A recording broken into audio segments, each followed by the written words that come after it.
ശാസ്ത്ര സാങ്കേതിക വിദ്യകളും സാംസ്കാരിക നവോത്ഥാനവും ഒന്നിച്ച് കൈകോർത്ത് പിടിച്ചിരിക്കുന്ന ഒരു കാലഘട്ടം മനുഷ്യൻ്റെ 6000 വർഷത്തെ ചരിത്രത്തിൽ ഇങ്ങനൊരു കാലം ഉണ്ടായിട്ടില്ല. കിഴക്കും പടിഞ്ഞാറും തമ്മിലുള്ള അകലം 12000 കിലോമീറ്ററിനെ 16 മണിക്കൂറാക്കി വെട്ടിച്ചുരുക്കിയ ആകാശപാതകൾ. ആ പാതകൾ കൂടി സഞ്ചരിക്കുന്നവരല്ലേ നമ്മൾ പലരും. 12000 കിലോമീറ്റർ അകലമുള്ള 2-3 ഭൂഖണ്ഡങ്ങൾ തമ്മിലുള്ള അകലത്തെ 16 മണിക്കൂർ കൊണ്ട് മാറ്റി.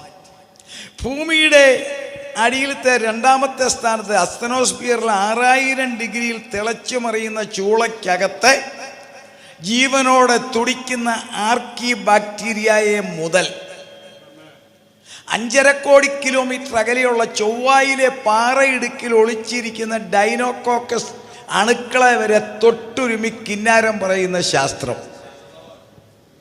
90 വയസ്സുള്ള അപ്പച്ചന് മുതൽ 3 വയസ്സുള്ള കുട്ടിക്ക് വരെ കളിപ്പാട്ടം നൽകുന്നത് എന്തോ കളിപ്പാട്ടമാ? ഈ മാർക്കറ്റിൽ കിട്ടുന്ന കളിപ്പാട്ടമല്ല. ട്വിറ്ററ്, വാട്സപ്പ്, യൂട്യൂബ് അല്ലേ? 90 വയസ്സുള്ള അപ്പച്ചന് മുതൽ 3 വയസ്സുള്ള കുഞ്ഞിന് വരെ കിട്ടുന്ന കളിപ്പാട്ടമാണ്. നമ്മളെല്ലാവരും വസ്ത്രങ്ങൾ ധരിക്കുന്നുവെങ്കിലും ഇന്ന് നമ്മുടെ വീടുകളെല്ലാം വസ്ത്രലോകമായി മാറി. സൗന്ദര്യവർദ്ധനവിന് ഉപയോഗിച്ചുകൊണ്ടിരിക്കുന്ന ലേപനങ്ങളെയെല്ലാം പുറകോട്ട് മാറ്റിക്കൊണ്ട് കോസ്മെറ്റിക് ഇലക്ട്രോസ് തെറാപ്പിയിൽ കൂടി 90 വയസ്സുള്ള വൃദ്ധനെ യുവാവും 90 വയസ്സുള്ള വൃദ്ധയെ യുവതിയുമാക്കുന്ന പുതിയ തെറാപ്പി. ജരാനരകൾക്ക് പടിയിറങ്ങാൻ പറഞ്ഞുകൊണ്ട് കോസ്മെറ്റിക് ഇലക്ട്രോ തെറാപ്പി കൊണ്ട് വൃദ്ധനെ യുവാവാക്കി മാറ്റുന്ന സംവിധാനം. കൈ നീട്ടിയാൽ, കൈ അമർത്തിയാൽ ലോകം വിരൽ തുമ്പിൽ. എങ്ങും ലോകത്തെ വിരൽ തുമ്പിൽ കൊണ്ട് തന്നിരിക്കുന്ന ഒരു കാലം. മനുഷ്യൻ്റെ ശരീരത്തിലെ ഏറ്റവും പ്രധാനപ്പെട്ട ആന്തരിക അവയവങ്ങളായ കിഡ്നിയും ലിവറും ഹാർട്ടും ഒരു കാറിൻ്റെ ടയർ മാറ്റിയിടുന്നത് പോലെ പറിച്ച് നടുന്ന ഹോസ്പിറ്റലുകളുള്ള ഗ്രാമങ്ങൾ പോലുമായി കഴിഞ്ഞു. അതിനെയും കടത്തി മാറ്റിക്കൊണ്ട് മനുഷ്യൻ്റെ ശരീരത്തെ എൻ്റെ പ്രധാന അവയവമായ തലയെ വെട്ടിമാറ്റി മറ്റൊരു തല ചേർക്കുന്ന ഹെഡ് ട്രാൻസ്പ്ലാന്റേഷൻ സർജറിക്ക് സ്വപ്നം കാണുന്ന ഇറ്റാലിയൻ സർജൻ ഡോക്ടർ സാരിഗോ കോണവറോ ഇന്നത്തെ ലോകത്തിൻ്റെ ആ മുഖച്ഛായയുടെ പുറമേ കാണുന്ന ആ ഭംഗി നിങ്ങളെ ഒന്ന് ഞാൻ കാണിക്കുകയാണ്. ഏതിനും എങ്ങും പോകേണ്ട വിരൽത്തുമ്പിൽ ലോകം ഒതുങ്ങി നിൽക്കുന്നു. ഉറങ്ങാത്ത ഗ്രാമങ്ങൾ സോഡിയം പേപ്പർ ലാമ്പുകളും ഹാലോജൻ ലൈറ്റുകൾ കൊണ്ടും രാത്രിയെ പകലാക്കി മാറ്റുന്നത്, അനേക ലക്ഷങ്ങൾ വിലമുടക്കുള്ള തീന്മേശകൾ നിറഞ്ഞ ഹോട്ടലുകൾ, മനുഷ്യൻ്റെ മനസ്സിനെ രമിപ്പിക്കുന്ന നിശാ നൃത്തങ്ങളും അതുപോലുള്ളതായ സംവിധാനങ്ങളും നിറഞ്ഞത്, താമസത്തിന് അതിമനോഹരമായ രമ്യ ഹർമ്മങ്ങൾ, സഞ്ചരിക്കുവാൻ കൊട്ടാര തുല്യമായ വാഹനങ്ങൾ, രാജവീതികൾ പോലെ ഗ്രാമത്തിലെ വീതികൾ പോലും അതിസുന്ദരമാക്കിയിരിക്കുന്നു. അങ്ങനെ ഒരു സാംസ്കാരിക നവോത്ഥാനവും ശാസ്ത്ര സാങ്കേതികളുടെ സദ്യയും നടക്കുന്ന ലോകമാണെങ്കിലും ദൈവമക്കൾക്കറിയാം ഈ ലോകം ഒരു വലിയ ആക്സിഡന്റിന്റെ മുമ്പിലാണ്, ഒരു വലിയ അപകടത്തിൻ്റെ തൊട്ട് മുമ്പിലാണ്. 1988 ജൂലൈ 8 മലയാളികളുടെ മനസാക്ഷിയെ നടുക്കിയ ഒരു സംഭവം നിങ്ങൾക്കറിയാം ഉണ്ടായി. ബാംഗ്ലൂരിൽ നിന്നും പുറപ്പെട്ട ഐലൻഡ് എക്സ്പ്രസ് പാഞ്ഞു വന്ന് മുന്നോട്ട് വരികയാണ്. അതിൽ ബാംഗ്ലൂരിൽ നിന്നും 2 സുഹൃത്തുക്കൾ, അടുത്ത കൂട്ടുകാരെ, ക്ലോസ് ഫ്രണ്ട്സ്, അവരും ടിക്കറ്റ് എടുത്തു. ഒരേ ബർത്ത്, അടുത്തടുത്ത ബർത്തിൽ അവരും ടിക്കറ്റ് എടുത്തു കൊല്ലത്തിന്. ഐലൻഡ് എക്സ്പ്രസ് ഇങ്ങനെ പാഞ്ഞു വന്നു. കൊല്ലത്തിന് മുമ്പുള്ള ലാസ്റ്റ് സ്റ്റോപ്പാണ് കായംകുളം. പിന്നെ കൊല്ലത്താണ് സ്റ്റോപ്പ്. കായംകുളം എടുത്തപ്പോൾ ഒരാൾ തൻ്റെ സുഹൃത്തിനോട് പറഞ്ഞു, സുഹൃത്തെ, ഞാൻ കായംകുളത്ത് ഇറങ്ങി, എൻ്റെ അങ്കിളിനെ ഒന്ന് കണ്ടിട്ടേ ഞാൻ വരുന്നുള്ളൂ, ഞാൻ പുറകെ വന്നേക്കാന്ന് പറഞ്ഞു. ആട്ടെന്ന് പറഞ്ഞു. അദ്ദേഹം കായംകുളത്തിറങ്ങി. ഒരേ അടുത്തടുത്ത ബർത്താണ് സീറ്റ്. 2 പേരും ഒന്നു അവിടെ. അദ്ദേഹം കായംകുളത്ത് ഇറങ്ങി, കൊല്ലത്ത് വരുമ്പോൾ കാണാമെന്ന് പറഞ്ഞ് ഇറങ്ങി. അദ്ദേഹം അങ്കിളിനെ കാണാൻ പോയി.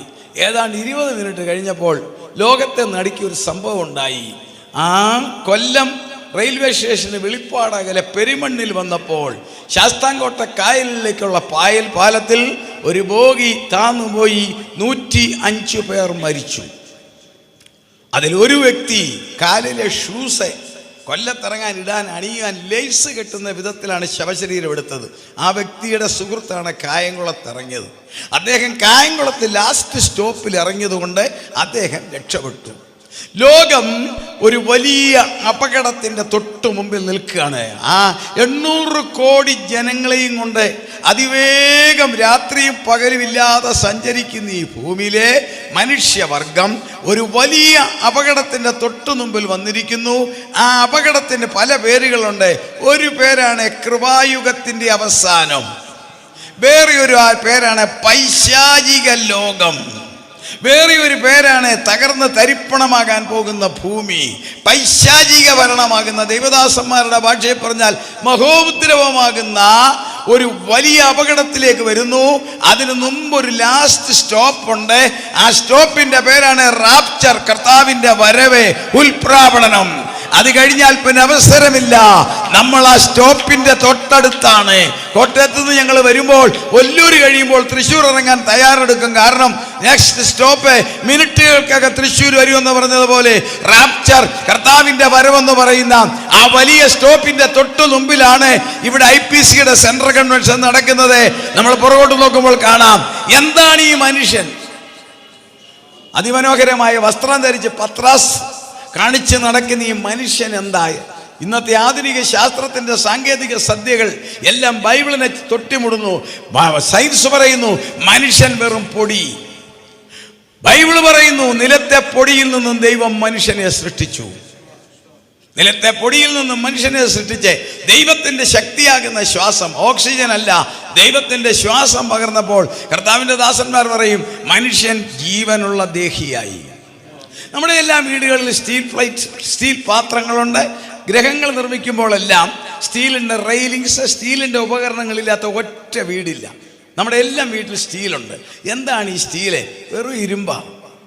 ഇരുമ്പിൻ്റെ പുറത്ത് സ്റ്റീൽ ക്രോമിയം പ്ലേറ്റിംഗ് നടത്തുമ്പോൾ അത് ഭംഗിയായി തിളങ്ങുന്നത് പോലെ പൊടിയാകുന്ന എടുത്ത മനുഷ്യൻ്റെ മേൽ ദൈവത്തിൻ്റെ പ്ലേറ്റിംഗ് ആകുന്ന തൻ്റെ ശ്വാസം അങ്ങോട്ട് അയച്ചപ്പോൾ, തൻ്റെ ശക്തി, ഓക്സിജൻ അല്ല, തൻ്റെ ശക്തി അയച്ചപ്പോൾ മനുഷ്യൻ ജീവനുള്ള ദേഹി മാത്രമല്ല സൃഷ്ടികളിൽ ശോഭയേറിയവനായി. ഒരു സൃഷ്ടിക്കും ഈ ശോഭയില്ല. കാരണം എല്ലാത്തിനെയും അടക്കി വാഴാനുള്ള അതോറിറ്റി കൊടുത്തു. 28-ാം വാക്യത്തിലുണ്ട് സകലത്തിന്മേൽ നീ അടക്കി വാഴാൻ പറഞ്ഞു. ഇന്ന് ഭൂമിയിൽ മനുഷ്യനില്ലാതെ ആരെങ്കിലും അടക്കി വാഴുന്നുണ്ട്? എന്താ നോക്കിക്കേ, ആ മനുഷ്യനെ ഈ തേജസ് അങ്ങോട്ട് കിട്ടിക്കഴിഞ്ഞപ്പം അവന് ജരയില്ല, നരയില്ല, വാർദ്ധക്യമില്ല, ക്ഷീണമില്ല, തകർച്ചയില്ല, ദുഃഖമില്ല, ഭാരമില്ല, യാതൊന്നുമില്ലാതെ ഒരു പൂർണ്ണ മനുഷ്യനായി അവൻ ഇങ്ങനെ നടക്കുകയാണ്. അവൻ ദൈവത്തിന്റെ ശക്തിയുടെ പ്രതിബിംബമായി സകലത്തെയും അടക്കുവാൻ സാധിച്ചു. മനുഷ്യൻ പാപം ചെയ്തിട്ടും ദൈവത്തിന്റെ വാക്ക് മാറാത്തത് കൊണ്ടാണ് ഇന്നും മനുഷ്യൻ 5.5 കോടി കിലോമീറ്റർ അകലെയുള്ള ചൊവ്വായി പോയതും 3.25 ലക്ഷം അകലെയുള്ള ചന്ദ്രനിൽ പോകുന്നതും ഈ ഭൂമിയുടെ അടിയിലോട്ട് ഇറങ്ങിക്കേറിയതും. എന്താണെന്ന് അറിയാവോ? എല്ലാത്തിനെയും അടക്കാൻ കാരണം ദൈവത്തിന്റെ ഭാവുകമാ. കൊമ്പനാനകളുടെ നാടല്ലേ തൃശ്ശൂർ പൂരം. ആ കൊമ്പനാനയുടെ പൊക്കം നിങ്ങൾ കണ്ടിട്ടില്ലേ? 13.5 അടി, 6000 കിലോ തൂക്കം കൊണ്ടു നടക്കുന്ന ആനക്കാരനെ നോക്കിക്കേ. 40 കിലോ, പകുതി ഡയബറ്റിക്കും പൈൽസുവാ. എന്നാൽ തിരിയിടാന്ന് പറഞ്ഞാൽ തിരിയുന്നത് ആനക്കാരന്റെ ബലമല്ല, ദൈവത്തിന്റെ ഭാവുകമാണ്. അങ്ങനെ മനുഷ്യനെ ദൈവം അനുഗ്രഹിച്ചപ്പോൾ ശാസ്ത്രത്തിന്റെ ഭാഷയിൽ 6.5 കോടി വർഷങ്ങൾക്ക് മുൻപേ, അത് ശാസ്ത്രത്തിന്റെ ഭാഷ, സ്വർഗത്തിൽ ദൈവത്തെ ആരാധിച്ചു കൊണ്ടിരുന്ന തേജോമയന്മാരായ ദൂതന്മാരിൽ നമുക്ക് സുപരിചിതനാണ് നല്ല പാട്ടുകാരനായ ലൂസിഫറിനൊരു ചിന്ത വന്നു. അവൻ്റെ അകത്ത് പാപം വന്നു. ദൈവം അവൻ്റെ തേജസ് കളഞ്ഞു. അവൻ സാത്താനായിട്ട് മാറി. സാത്താനായിട്ട് അവൻ മാറിയപ്പോൾ അവനെ കൊന്നില്ല, അവൻ്റെ ശക്തി കുറച്ചില്ല, അവൻ്റെ തേജസ് മാത്രം കുറച്ചു. സ്വർഗത്തിൽ നിന്ന് അവനെ കളഞ്ഞു. എങ്കിലും സ്വർഗത്തിലും കയറാൻ അവന് പ്രൊവിഷൻ കൊടുത്തു. അവൻ സ്വർഗത്തിൽ ചെന്നപ്പോൾ കണ്ട കാഴ്ച, തന്നെ തൻ്റെ കൂട്ടരെയും ദൈവം തേജസ് മാറ്റി വിട്ടുകഴിഞ്ഞപ്പോൾ പകരം സ്വർഗത്തിൽ ദൂതന്മാരെ സൃഷ്ടിച്ച് റീപ്ലേസ്മെന്റ് ചെയ്തിട്ടില്ല. മാത്രമല്ല, താൻ ആരാധിച്ചുകൊണ്ടിരുന്ന സ്ഥലത്തെ ദൈവദാസന്മാരുടെ ഭാഷയിൽ, തിരുവചന ഭാഷയിൽ, ദൈവം ശില്പിയായ 85 ലക്ഷം അടി പൊക്കമുള്ളൊരു മന്ദിരം നിർമ്മിക്കുന്നു. മുഴുവൻ രത്നങ്ങൾ. തൃശ്ശൂര് പട്ടണം എന്ന് പറയുന്നത് രത്നങ്ങളുടെയും സ്വർണത്തിൻ്റെയും വ്യാപാര കേന്ദ്രമാണ്. ആ രത്നങ്ങളും ആ സ്വർണങ്ങളും ഭൂമിയിൽ നിന്ന് ഖനനം ചെയ്യുന്നതാ. സ്വർഗത്തിലെ നീല് നോക്കിക്ക്, സൂര്യകാന്തം, വൈഡൂര്യം, മാണിക്യം, മരതകം ഇതൊന്നും ഖനനം ചെയ്യുന്നതല്ല, ദൈവ തേജസ്സിന്റെ സൃഷ്ടി. അതെ, ഈ രത്നമല്ല. ഈ രത്നത്തിന്റെ പേര് പറയുന്നത് അതിന്റെ മനോഹരം മനസ്സിലാക്കുവാൻ മാത്രം. അതിസുന്ദരമായ 85 ലക്ഷം അടി പൊക്കത്തിൽ ദൈവം ശില്പിയായി ഒരു പട്ടണം നിർമ്മിക്കുന്നു. വേറെ ദൂതന്മാരെ സൃഷ്ടിച്ചിട്ടില്ല. അപ്പോൾ സാത്താൻ ജ്ഞാനസമ്പൂർണനാകിയാൽ അവനൊരു കാര്യം മനസ്സിലായി. ഭൂമിയിൽ ദൈവത്തിന്റെ ശക്തിയിൽ, ദൈവത്തിന്റെ സാദൃശ്യത്തിൽ ഒരു കൂട്ടരെ സൃഷ്ടിച്ചപ്പോൾ അവന് കാര്യം മനസ്സിലായി, ഇവരെ അങ്ങോട്ട് കൊണ്ടുപോകും. ഈ സൃഷ്ടിയെ മനുഷ്യൻ ഈ ഭാവുകം നൽകി ദൈവം സൃഷ്ടിച്ചപ്പോൾ ദൈവം ഒരു കാര്യം ചെയ്തു. ഈ ശരീരത്തെ തന്നു, നീ വാഴുവാൻ പറഞ്ഞു. ജീവശ്വാസം ഊതിയപ്പോൾ തലയിൽ 10,000 കോടി ന്യൂറോൺ ഉണ്ടായി, 68 അവയവങ്ങളുണ്ടായി, ചിന്താശക്തി എല്ലാം വന്നു കഴിഞ്ഞപ്പോൾ ദൈവം അതിനകത്ത് ഒരു കാര്യത്തിൽ കൈകടത്തിയില്ല. മനുഷ്യന്റെ ഇച്ഛാശക്തി സ്വതന്ത്രമാക്കി വിട്ടു. വേണമെങ്കിൽ കൺട്രോൾ ചെയ്യാമായിരുന്നു, ദൈവം ചെയ്തില്ല. ആ വൃക്ഷഫലം നീ തിന്നരുതെന്ന, നിനക്ക് തിന്നാൻ സാധിക്കത്തില്ലെന്നല്ല, യു കനോട്ട് എന്നല്ല, യു ഡു നോട്ട് ഈറ്റ്. വേണമെങ്കിൽ അപ്പോൾ തിന്നാം. അതാണ് മനുഷ്യന്റെ ചിന്താശക്തി, മനുഷ്യന്റെ ബുദ്ധി. മനുഷ്യന്റെ ബുദ്ധി കിട്ടിക്കഴിഞ്ഞപ്പോൾ, അവന്റെ ബുദ്ധി പ്രവർത്തിച്ചപ്പോൾ മനസ്സ് ഉണ്ടായി. ദേഹം, ദേഹി, ആത്മാവെന്ന് നമ്മൾ പറയും. ശരീരം നമുക്ക് കാണാം. ആത്മാവെന്ന് പറയുന്നതാണ് മനുഷ്യൻ. കണ്ടന്റ് അതാണ് മനുഷ്യൻ, ആത്മാവ്. തോമസ് മാവൻ എന്ന് പറഞ്ഞാൽ നിങ്ങൾ കാണുന്ന വെള്ള ഷർട്ടും പാൻറ്റിട്ടയാൾ കവറ് മാത്രമാണ്. ഇതിനകത്തിരിക്കുന്ന ആത്മാവാണ് ജീവൻ. നമ്മുടെ എല്ലാം ജീവൻ അതാണ്. നമ്മളെ പേര് പറയും, ജോസഫ് പാസ്റ്ററെന്നോ പത്രോസ് പാസ്റ്ററെന്നോ മത്തായിച്ചനെന്നോ ഒക്കെ പറയുന്നെങ്കിലും അകത്തിരിക്കുന്ന കണ്ടന്റാണ്. ഈ കണ്ടന്റ് ഇട്ടിരിക്കുന്ന കവറാണെങ്കിൽ, ഈ കവർ എന്ന് പറയുന്ന ശരീരത്തിലേക്ക് അകത്തെ കണ്ടന്റ് കയറാൻ ഒരു പാല വിട്ടു. ആ പാലമാണ് മനസ്സ്. ആ മനസ്സിനെ ദൈവം സ്വതന്ത്രമാക്കി വിട്ടു. അപ്പോൾ ബുദ്ധിമാനായ സാത്താന് മനസ്സിലായി, മനുഷ്യൻ ഭാവുകമുള്ളവനാണെങ്കിലും അവന്റെ വിൽപ്പവർ സ്വാതന്ത്ര്യമാണെന്ന് മനസ്സിലാക്കിയപ്പോൾ വളരെ വേഗം അവൻ തന്മയത്വമായി മനുഷ്യനിൽ പ്രലോഭനത്തിന്റെ അമ്പെയ്തപ്പോൾ അത് ഏറ്റു. അവൻ തേജസ് നഷ്ടപ്പെട്ട മനുഷ്യനായി മാറി. ദൈവത്തോട് ഭയമായി. ജരാനരകൾ വന്നു, ക്ഷീണം വരാൻ തുടങ്ങി, ഉറക്കം വരാൻ തുടങ്ങി, കോപവും കൊലപാതകവും പാപവും കടന്നു വരാൻ തുടങ്ങി. മനുഷ്യന്റെ സകല ഭാവവും പോയപ്പോൾ സാത്താൻ കൈകൊട്ടി ചിരിച്ചു. ആ 85 ലക്ഷം അടി പൊക്കത്തിലുള്ള നഗരത്തിൽ ഇവനെ ഇനി കൊണ്ടുപോകാൻ ഒക്കത്തില്ല എന്ന് സാത്താൻ ഓർത്തെങ്കിലും ദൈവത്തിന്റെ തൃത്വ തിരുമനസ്സിൽ ഇതിനെ സൃഷ്ടിക്കുന്നതിന് മുൻപ് തന്നെ വീണ്ടെടുക്കാൻ പദ്ധതിയിട്ടു. അത് സാത്താൻ അറിഞ്ഞില്ല. സൃഷ്ടിക്കുന്നതിന് മുമ്പ് തീരുമാനിച്ചു വീണ്ടെടുക്കാൻ. അതാണ് ദൈവത്തിന്റെ ശക്തി. ദൈവത്തിന്റെ ശക്തി അതാ. ഒരു കാര്യം സൃഷ്ടിക്കുന്നതിന് മുൻപ് അതിന്റെ ബാക്കി കാര്യങ്ങൾ മനസ്സിലാക്കും. അങ്ങനെ വീണ്ടെടുക്കാൻ തീരുമാനിച്ചെങ്കിലും ആർക്കും മനസ്സിലായില്ല. ഒടുവിൽ തൃത്വം ഒരു ചോദ്യം കാലസമ്പൂർണ്ണതയിൽ സ്വർഗത്തിൽ ചോദിച്ചു, ആർ നമുക്ക് വേണ്ടി പോകും? തൃത്വത്തിൽ രണ്ടാം ശക്തി തന്നെ ഉത്തരം പറഞ്ഞു, ഞാൻ പൊക്കോളാം. സാത്താൻ ഭയന്നുപോയി. ദൈവം മനുഷ്യനാകാൻ പോകുന്നു, ദൈവം ശരീരമെടുക്കാൻ പോകുന്നു. യാതൊരു കാരണവശാലും സംഭവിക്കാൻ സാധ്യതയുള്ളതല്ല.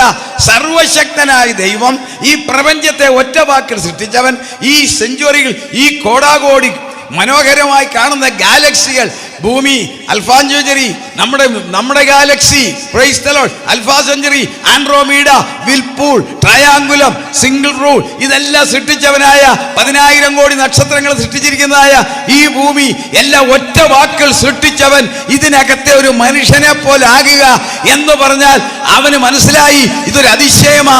എന്നിട്ടും അവനെ അരക്കൈയൊന്ന് നോക്കി, ഹെരോദാവിനെ കൊണ്ടൊന്ന് ഒപ്പടിച്ചു നോക്കി. അതിനു മുമ്പ് ഇമ്മാനുവേൽ 200 മൈൽ അപ്പുറത്ത് പോയി. സ്തോത്രം. അങ്ങനെ ജനിച്ച കർത്താവായ യേശു ക്രിസ്തുവിൽ കൂടി സ്വർഗം ഒരു പ്രോജക്റ്റ് ഉണ്ടാക്കി. നമുക്കറിയാമെങ്കിലും പറഞ്ഞെങ്കിലേ കാര്യത്തിന്റെ ഗൗരവം മനസ്സിലാകത്തുള്ളൂ. മനുഷ്യവർഗത്തെ വീണ്ടെടുക്കുക. 1 യോഹന്നാൻ 1:7 പറയുന്നു, അവന്റെ പുത്രനായ ക്രിസ്തുവിന്റെ രക്തം സകല പാപവും പോക്കി നമ്മെ ശുദ്ധീകരിക്കും. തീർന്നില്ല. അവനെ കൈക്കൊണ്ട് അവന്റെ നാമത്തിൽ വിശ്വസിക്കുന്ന ഏവർക്കും, ഇന്ത്യക്കാരനോ ജപ്പാൻകാരനോ ആരും ആയിക്കോട്ടെ, ദൈവമക്കളാകുവാൻ അധികാരം. പിന്നീട് ഒരു വാദം കൂടെ പറഞ്ഞു, നിന്റെ പാപം കടിഞ്ചുവപ്പായിരുന്നാലും ഹിമത്തേക്കാൾ ഞാൻ വെളുപ്പിക്കും. സ്തോത്രം.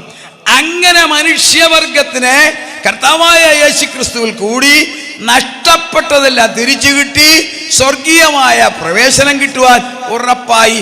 അങ്ങനെ വന്നപ്പോൾ കാലത്തിന്റെ കുത്തൊഴുക്കിൽ ലോകം വേറൊരു പരിപാടി ചെയ്തു. യേശുക്രിസ്തുവിനെ ക്രിസ്ത്യാനികളുടെ ദൈവമാക്കി മാറ്റി. യേശുക്രിസ്തു ക്രിസ്ത്യാനികളുടെ ദൈവമല്ല. യെശയ്യാ പ്രവചനം 45:22 വായിച്ചേ. യേശുക്രിസ്തു എന്താണ്? ദൈവത്തിങ്കിലേക്ക് ആർക്കും വരാം. Price the Lord. ഏത് ജാതിക്കാരനും വരാം, ഏത് മതക്കാരനും വരാം. ക്രിസ്ത്യാനികളുടെ കുത്തകയല്ല യേശു, പെന്തക്കോസ്തുകാരുടെ സ്വത്തല്ല. ആകമാന മനുഷ്യവർഗത്തിന്റെ പാപങ്ങളുടെ നിത്യമരണത്തിന് പ്രതിശാന്തി നൽകുന്ന ഏക മാർഗമാണ് കർത്താവായ യേശു. അതിനെ മതവൽക്കരിക്കുന്നത് ലോകത്തിന്റെ ശക്തിയാണ്. യേശു ലോകത്തിന്റെ ഏക രക്ഷകൻ. യെശയ്യാവ് 45:22 വായിച്ചു.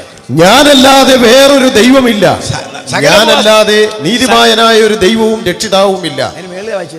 സകല ഭൂവാസികളുമായുള്ളവരെ. സകല നോക്കിക്ക, വാക്കിന്റെ ആഴമായ അർത്ഥം ദൈവമക്കൾ മനസ്സിലാക്കണം. ഇത് 2700 വർഷങ്ങൾക്ക് മുൻപേ ദൈവദാസൻ കൂടി എഴുതിച്ചത്. ലോകം കാലക്രമേണ ക്രിസ്തുവിനെ ക്രിസ്ത്യാനികളുടെ സ്വകാര്യ സ്വത്താക്കുമെന്നറിയാം. അതിനാ എഴുതി വെച്ചത് സകല ഭൂവാസികളുമായുള്ളവര് എങ്കിലേക്ക് തിരിഞ്ഞ് രക്ഷപ്പെടുവിൻ, എങ്കിലേക്ക് തിരിഞ്ഞ് രക്ഷപ്പെടുവിൻ. ഇങ്ങനെ വന്നാൽ ഞാനല്ലാതെ വേറൊരു ദൈവവും ഇല്ലല്ലോ. ഇങ്ങനെ രക്ഷപ്പെട്ടാൽ എങ്ങനെ അറിയാം? ഏതിനും ഐഡന്റിഫിക്കേഷൻ ഉണ്ട്.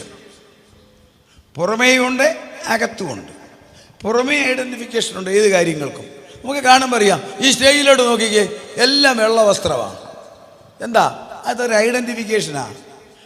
വെള്ള ഇട്ടില്ലേ നരകത്തിൽ പോകുമെന്നല്ല, എല്ലാം വെള്ള വസ്ത്രം. അതിൻ്റെ അർത്ഥം ശുഭ്രവസ്ത്രധാരികളായിട്ട് കർത്താവിൻ്റെ ദാസന്മാർ അല്ലേ? ഒരു ഐഡന്റിഫിക്കേഷൻ. ഏതിനും പോലീസുകാർക്ക് യൂണിഫോം, ഐഡന്റിഫിക്കേഷൻ. ഡോക്ടർമാരെ നമുക്ക് കാണുമ്പോൾ അറിയാം, ടെലസ്കോപ്പ് അവരുടെ കഴുത്തെ കാണുന്നത്, ഉപയോഗിച്ചില്ലെങ്കിലും കഴുത്തിലിട്ടുകൊണ്ട് നടക്കും. ഒരു ഡോക്ടറാണെന്ന് മനസ്സിലായി. യേശുക്രിസ്തുവിന്റെ രക്തത്തിൽ കൂടി പാപക്കറ മാർഗി കിട്ടുന്നവരുടെ ഐഡന്റിഫിക്കേഷൻ. നമ്മളൊരു കടയിൽ ചെന്ന് ഒരു സാധനം മേടിച്ച് പേയ്മെന്റ് കൊടുത്തു കഴിയുമ്പോൾ ബില്ലിൽ സീലടിച്ച് തരുന്നത് പോലെ യേശുവിന്റെ രക്തത്തിൽ കൂടി സൗജന്യമായി പാപമേറ്റു പറഞ്ഞ് രക്ഷ പ്രാപിക്കുന്നവർക്ക് സ്വർഗം നൽകുന്ന സീലാണ് പരിശുദ്ധാത്മാവിന്റെ ശക്തി. അതുകൊണ്ടാണ് പൗലോസ് ശ്ലീഹ പറയുന്നത്, എങ്കിലും ഈ അത്യന്ത ശക്തി ഞങ്ങളുടെ സ്വന്തമല്ല, ദൈവത്തിന്റെ ദാനമത്രേ എന്ന് വരേണ്ടതിന് ഈ നിക്ഷേപം ഞങ്ങൾക്ക് മൺപാത്രങ്ങളിൽ. ലോകത്തിലെ നിക്ഷേപം ബാങ്കിലിട്ടിരിക്കുന്നു, എന്നാൽ ഈ നിക്ഷേപം നമ്മുടെ അകത്താണ്. ലോകത്തിലെ നിക്ഷേപം ലോക്കറിലാണ്, അല്ലെങ്കിൽ കള്ളന്മാർ തുറന്നു മോഷ്ടിക്കും. ബാങ്കിലെ ലോക്കറിൽ കൊണ്ട് സ്വർണം വെക്കാം, ബാങ്കിൽ പണമിടാം. എന്നാൽ എന്റെയും നിങ്ങളുടെയും അകത്തൊരു നിക്ഷേപം ഇട്ടിരിക്കുന്നത് ഒരു കള്ളനും തുറന്നു മോഷ്ടിക്കാൻ സാധിക്കത്തില്ലെന്ന് മാത്രമല്ല, ഇത് കാണുമ്പോൾ കള്ളൻ ഓടി അകലും. കാരണം സകല ശക്തികളെയും വെല്ലുന്ന ഈ ലോകം ഇന്ന് ശക്തികളുടെ ലോകമാണ്. Electric power, intelligence power, atom power, medical power, body power, ഇതിനെയെല്ലാം വെട്ടിമാറ്റിക്കൊണ്ട് സ്വർഗത്തിലെ ശക്തി അവനെ കൈക്കൊണ്ട് അവന്റെ നാമത്തിൽ വിശ്വസിക്കുന്നവർക്ക് ദാനമായി നൽകിയിരിക്കുന്നു നിക്ഷേപം. 1. 2, അങ്ങനെയുള്ളവരുടെ സെക്കൻഡ് ഐഡന്റിഫിക്കേഷൻ എന്താണ്? എങ്ങനെയാണ് നമ്മളെ തന്നെ നമ്മൾ ടെസ്റ്റ് ചെയ്യണം. നമ്മളിൽ ഈ കൃപയുണ്ടോ? ഇത് വിശ്വാസികളായ ദൈവമക്കൾ കൂടി വരുന്ന സ്ഥലമായതുകൊണ്ട് അതിനെക്കുറിച്ച് ആദ്യം പറഞ്ഞിട്ട് വേണം എനിക്ക് വചനത്തിലേക്ക് മറ്റേ എൻ്റെ വിഷയത്തിലേക്ക് വരുവാൻ. സ്തോത്രം. എന്താണ്? യേശുവിൻ്റെ രക്തത്തിൽ കൂടി പാപക്കറ മാറി. എല്ലാ കാര്യങ്ങളും പറയണ്ടല്ലോ. നമ്മൾ വീണ്ടും ജനിച്ച് പഴയ മനുഷ്യനെ ഉപേക്ഷിച്ച് കൃപയിൽ വന്ന് പരിശുദ്ധാത്മാവിൻ്റെ അഭിഷേകം കിട്ടുമ്പോൾ നമ്മളുടെ ഉള്ളിലൊരു വ്യത്യാസം ഉണ്ടാവും, ഒരു മാറ്റം. Spiritual emotional intelligence, English. Malayalam ആത്മീക വൈകാരിക സാക്ഷരത. Spiritual emotional intelligence. മലയാളം ഒരിക്കൽ കൂടി പറയാം, ആത്മീയ വൈകാരിക സാന്ദ്രത, സാക്ഷരത. എന്താണ് സാന്ദ്രതയല്ല, സാക്ഷരത. നമ്മൾ എന്താണ് ഈ സ്പിരിച്വൽ ഇമോഷണൽ ഇന്റലിജൻസ്? എന്താണ് വൈകാരിക സാക്ഷരത? നമ്മൾ ജീവിക്കുന്നത് പാപം നിറഞ്ഞ ലോകത്തിൽ, നമ്മൾ സഞ്ചരിക്കുന്നത് എല്ലാ തെറ്റുകളും ദുർമാർഗങ്ങളുമുള്ള ലോകത്തിൽ, ആകാശത്തോളം മ്ലേച്ഛതയും പാപവും കുമിഞ്ഞുകൂടിയ ലോകത്തിൽ നമ്മൾ ജീവിക്കുമ്പോൾ അതിലോട് പങ്കുപറ്റാൻ എനിക്കും നിങ്ങൾക്കും വികാരങ്ങൾക്ക് ശക്തിയുണ്ട്. ആ ലോകത്തിന്റെ പാപത്തിൽ കയറാൻ എൻ്റെയും നിങ്ങളുടെയും വികാരങ്ങൾക്കും ആർജവമുണ്ട്. എൻ്റെയും നിങ്ങളുടെ ശരീരത്തിനും ആരോഗ്യമുണ്ട്. എൻ്റെയും നിങ്ങളുടെ ശരീരത്തിൽ ആഗ്രഹമുണ്ട്. എന്നാൽ പരിശുദ്ധാത്മാവിന്റെ ശക്തി ലഭിച്ചപ്പോൾ ഏത് വിചാരത്തെയും ക്രിസ്തുവിനോടുള്ള അനുസരണത്തിനായി പിടിച്ചടക്കിയിട്ട് പാപം നിറഞ്ഞ ലോകത്തിൽ ഓടിപ്പോകാനല്ല, മ്ലേച്ഛത നിറഞ്ഞ ലോകത്തിൽ ഓടിപ്പോകാനല്ല, അതിനകത്ത് ജീവിക്കുമ്പോൾ ലോകത്തിന്റെ മാലിന്യം മനസ്സിൽ പോലും കയറാതെ മനസ്സിനെ സാക്ഷാത്കരിച്ചുകൊണ്ട് മനസ്സിൽ അറിവിന്റെ ശക്തി പകർന്നുകൊണ്ട് പരിശുദ്ധാത്മാവിന്റെ ശക്തിയിൽ വിശുദ്ധ ജീവിതം ജയിക്കുന്നവർ നയിക്കുന്നവരുടെ പേരാണ് ആത്മീയ വൈകാരിക സാക്ഷരത, ഇമോഷണൽ ഇന്റലിജൻസ്. അതുണ്ടെങ്കിൽ മാത്രമേ സ്വർഗത്തിൽ പ്രവേശനം കിട്ടത്തുള്ളൂ. സ്വർഗം അത് നോക്കും. സ്വർഗത്തിൽ പ്രവേശനം കിട്ടണമെങ്കിൽ ആത്മീയമായിട്ട് നമുക്ക് വൈകാരിക സാക്ഷരത വേണം. എവിടെ ചെന്നാലും പാപമാണ്. ഇന്ന് പാപം അന്വേഷിച്ച് പോകണ്ട, പാപം കയറി വരും. ജോലി സ്ഥലത്തെ, വീട്ടിലെ, എവിടെയും പാപം, മ്ലേച്ഛത. കാരണം പുറകെ നമ്മൾ ചിന്തിക്കാം, വെള്ളം കയറുന്നത് പോലെ സാത്താന്റെ ശക്തി ലോകത്തിലേക്ക് കയറി വരിക. അവന്റെ കയ്യിലോട്ട് കിട്ടുന്ന ഒരു ലോകമാണ്. അങ്ങനെ വരുമ്പോൾ ഇതിന്റെ നടുവിൽ നിങ്ങൾ ജീവിക്കുന്നു, ഞാൻ ജീവിക്കുന്നു, നമ്മുടെ കുഞ്ഞുങ്ങൾ പഠിക്കുന്നു, അവർ വിദേശത്ത് പോകുന്നു, അവർ കോളേജിൽ പോകുന്നു, ഇല്ലേ? അതിന്റെ നടുവിൽ ഇതിനോട് ബന്ധപ്പെടാതെ നിൽക്കുക എന്ന് പറഞ്ഞാൽ വെറും വേർപാടല്ല, അകത്തെ ഒരാത്മീയ സാക്ഷരത വേണം. എന്നെ ശക്തനാക്കുന്നവൻ മുഖാന്തരം എനിക്ക് സകലത്തിലും മതി. ഈ ലോകത്തിന്റെ മോഹത്തിനകത്ത് വീഴാതെ നിൽക്കുക. അങ്ങനെയുള്ളവരാണ് പ്രതിസന്ധികളുടെ തിരമാലകളിൽ ശക്തിയോടെ നിൽക്കും, മറിഞ്ഞു വീഴത്തില്ല. പ്രതിസന്ധികളും പ്രതികൂലങ്ങളും എപ്പോഴും ആർക്കും വരാം. അതിൻ്റെ നടുവിൽ പിടിച്ചു നിൽക്കുന്നത് ആരാന്നറിയാവോ? ഈ ആത്മീയ വൈകാരിക ശക്തിയുള്ളവരാ. അല്ലാത്തവർ നിരാശയിൽ കൊമ്പുകുത്തും. അല്ലാത്തവർ ചെറിയൊരു കാര്യം മതി, നിരാശയിൽ കൊമ്പുകുത്തും.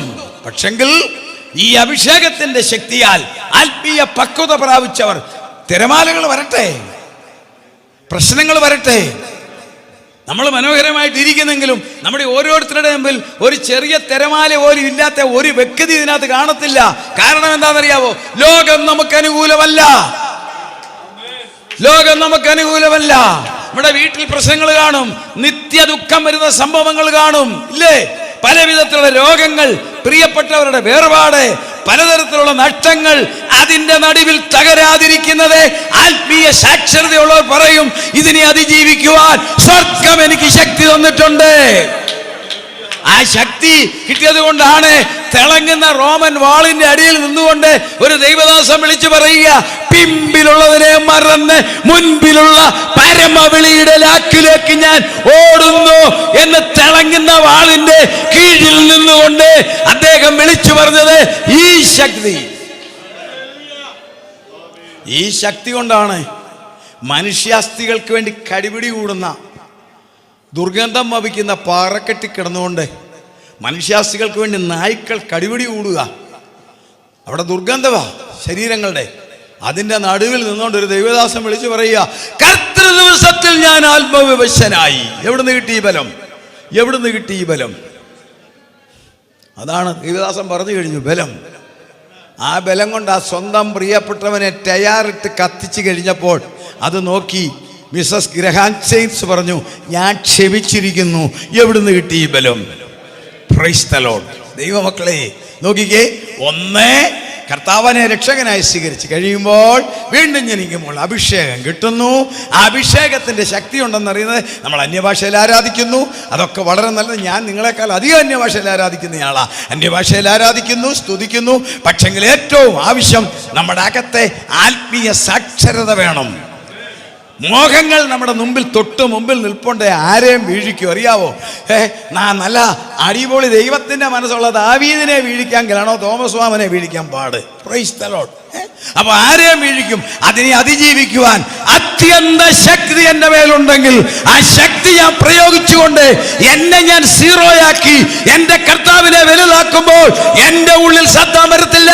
അതുകൊണ്ട് അങ്ങനെയുള്ളവരെ കുറിച്ചാണ് പറയുന്നത്, പിശാചിനോട് എതിർത്തു നിൽപ്പീൻ, അവൻ നിങ്ങളെ വിട്ടോടിപ്പോകും.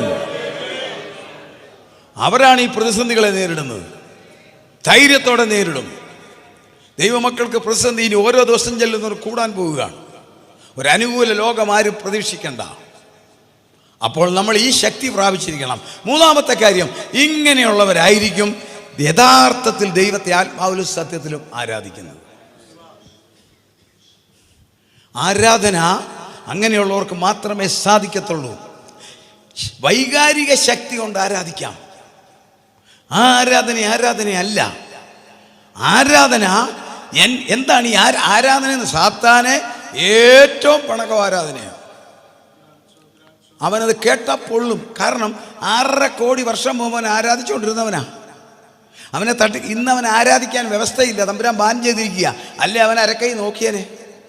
അവനറിയാം ഞാനും നിങ്ങളും ആരാധിക്കുമ്പോൾ എന്ത് സംഭവിക്കുമെന്ന്. ഞാനും നിങ്ങൾ യഥാർത്ഥത്തിൽ ആരാധിക്കുമ്പോൾ എൻ്റെ വിൽ പവർ ഓഫാകും, എൻ്റെ ഇച്ഛാശക്തി ഓഫാകും. എൻ്റെ ഇച്ഛാശക്തികൾ ഓഫായി കഴിയുമ്പോൾ പരിശുദ്ധാത്മാവ് എന്നിൽ പ്രവർത്തിക്കാൻ തുടങ്ങും. പരിശുദ്ധാത്മാവ് എന്നിൽ പ്രവർത്തിക്കുമ്പോൾ ഞാൻ നെല്ലിക്കുന്നിൽ ഇരിക്കുന്നെങ്കിലും എൻ്റെ പരിശുദ്ധാത്മാവ് എന്നിൽ പ്രവർത്തിക്കുമ്പോൾ എൻ്റെ മനസ്സ് സ്വർഗത്തിൽ ചെന്ന് കയറും. കർത്തൃ ദിവസത്തിൽ ഞാൻ ആത്മവശനായി എന്ന് പറഞ്ഞാൽ അദ്ദേഹം സ്വർഗത്തിൽ ശരീരത്തിലല്ല പോയത്. താൻ അവിടെ ഇരുന്നിട്ട് തൻ്റെ ബുദ്ധിയെ, തൻ്റെ ചിന്തകളെ മൈനസാക്കി കഴിഞ്ഞപ്പോൾ തന്നിൽ വ്യാപരിച്ച ശക്തി തൻ്റെ മനസ്സിനെ സ്വർഗത്തിൽ കൊണ്ടുപോയി. അതാണ് ആരാധന. അതാണ് സാത്താന് പിണക്കൂ. ആരാധനയ്ക്ക് സാത്താന് പിണക്കം. ഇവിടെ ഒരു സ്റ്റാർ ഹോട്ടൽ വേണോ, ഫണ്ടുണ്ടോ, ഒരാഴ്ചക്കൊക്കെ അനുവാദവും കിട്ടും, അധികാരികൾ വന്ന് ഉദ്ഘാടനവും ചെയ്യും. പക്ഷെ ഒരു ആരാധനാലയത്തിന് എന്നേ കളി മാറും. ആരാധനയ്ക്കെതിരെ സാത്താൻ പ്രവർത്തിക്കുന്നത് കൊണ്ടാണ്.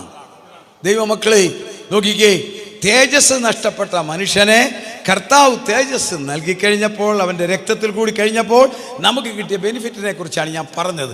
എന്നാൽ ഇതെന്നും ഇങ്ങനെ വരുന്നില്ല. ഏറ്റവും വലിയ ആക്സിഡന്റ് ഈ തലമുറ വരും. കർത്താവിൻ്റെ വരവാണ് ആ സംഭവം, ലാസ്റ്റ് സ്റ്റോപ്പ്. അത് കഴിയുമ്പോൾ പൈശാചിക ഭരണം ഈ ലോകത്തിൽ വരും. അതിൻ്റെ മുഴുവൻ അടയാളങ്ങളും ദൈവമക്കൾക്ക് കാണാപ്പാടമാണ്. ദൈവദാസന്മാർ ഇന്നും പ്രസംഗിക്കുന്നതാണ്. അതുകൊണ്ട് എല്ലാം ഒന്നും പറയണമെന്ന് ഞാൻ പ്രസക്തമായ ചില കാര്യങ്ങൾ പറയാൻ പോവുകയാണ്. ഞാൻ ആദ്യമേ പറഞ്ഞു, ഏറ്റവും സംസ്കാരം ഉയർന്ന ഒരു ലോകം. വാസ്തവത്തിൽ കുഗ്രാമങ്ങൾ ഇന്നില്ല, വളരെ കുറവാണ് ലോകത്തിൽ ഒരിടത്തും തന്നെ. എല്ലാം നല്ല കൾച്ചേർഡാണ്. കാരണം ഈ ഇൻ്റർനെറ്റ് വർദ്ധിച്ചു കഴിഞ്ഞപ്പോൾ എല്ലാം നല്ല സംസ്കാരമായി. സംസ്കൃതി ലോകം മുഴുവൻ. യൂണിവേഴ്സിറ്റികൾ ഇഷ്ടം പോലെ. നമ്മുടെ ഈ കൊച്ചു കേരളത്തിൽ തന്നെ എത്ര യൂണിവേഴ്സിറ്റി ഉണ്ടെന്ന് കുട്ടികൾക്കറിയാം, എനിക്കറിയാമെന്നല്ല. യൂണിവേഴ്സിറ്റികൾ ഇഷ്ടം പോലെ, പഠന ക്ലാസ്സുകൾ എല്ലാവിധക്കും, എല്ലാവിധ അറിവുകളും ഉള്ള ലോകം അല്ലേ? അത്ര നല്ലൊരു ലോകം. അപ്പം തിരിഞ്ഞൊന്ന് നോക്കിക്കേ, ഇത്രയും നല്ലൊരു ലോകത്തിൽ ജീവിക്കുന്ന മനുഷ്യൻ്റെ സ്വഭാവത്തിന് എന്നാ ഈ 10-30 വർഷം കൊണ്ടൊരു മാറ്റം? മ്ലേച്ഛത ആകാശത്തോളം വർദ്ധിച്ചോ? വെളി പറയാൻ മേലാത്ത മ്ലേച്ഛതകൾ വന്നോ? മനുഷ്യൻ്റെ സ്വഭാവത്തിലെ ചില വ്യത്യാസം നോക്കിക്കോ. ഇതുപോലെ സ്വസ്നേഹവും സ്വാർത്ഥതയുള്ള ഒരു കാലം ഉണ്ടായിട്ടുണ്ടോ? ഇത്രയും അഹങ്കാരമുള്ള ഒരു കാലമുണ്ടോ? അനുസരണക്കേട് വന്നോ? അനുസരണക്കേട് ഒടുങ്ങി പറയാം. അനുസരണക്കേട് വന്നോ? ഒരു വ്യക്തിയുടെ മുമ്പിൽ തെറ്റേറ്റു പറയാൻ സമ്മതിക്കുമോ? വക്രതയും വഞ്ചനയും ചതിവും എത്ര ഭയങ്കരം! ലോകത്തിലേക്ക് നിങ്ങൾ നിഷ്പക്ഷമായിട്ട് നോക്കിക്കേ. കേരളത്തെ കാണരുത്, തൃശ്ശൂരിനെ കാണരുത്, ലോകത്തെ കണ്ട്. 6 വയസ്സുള്ള ചെറുക്കൻ കഴിഞ്ഞ ആഴ്ചയിൽ വെർജീനിയയിൽ ക്ലാസ് ടീച്ചറിനൊരു വെടിവെച്ചെന്ന്. 6 വയസ്സുള്ളവന് നല്ല നടക്കാൻ മേല. അവൻ കൊണ്ടുപോയത് പേനയില്ല, തോക്ക്. എന്താണ് ഇതിൻ്റെ കാരണം?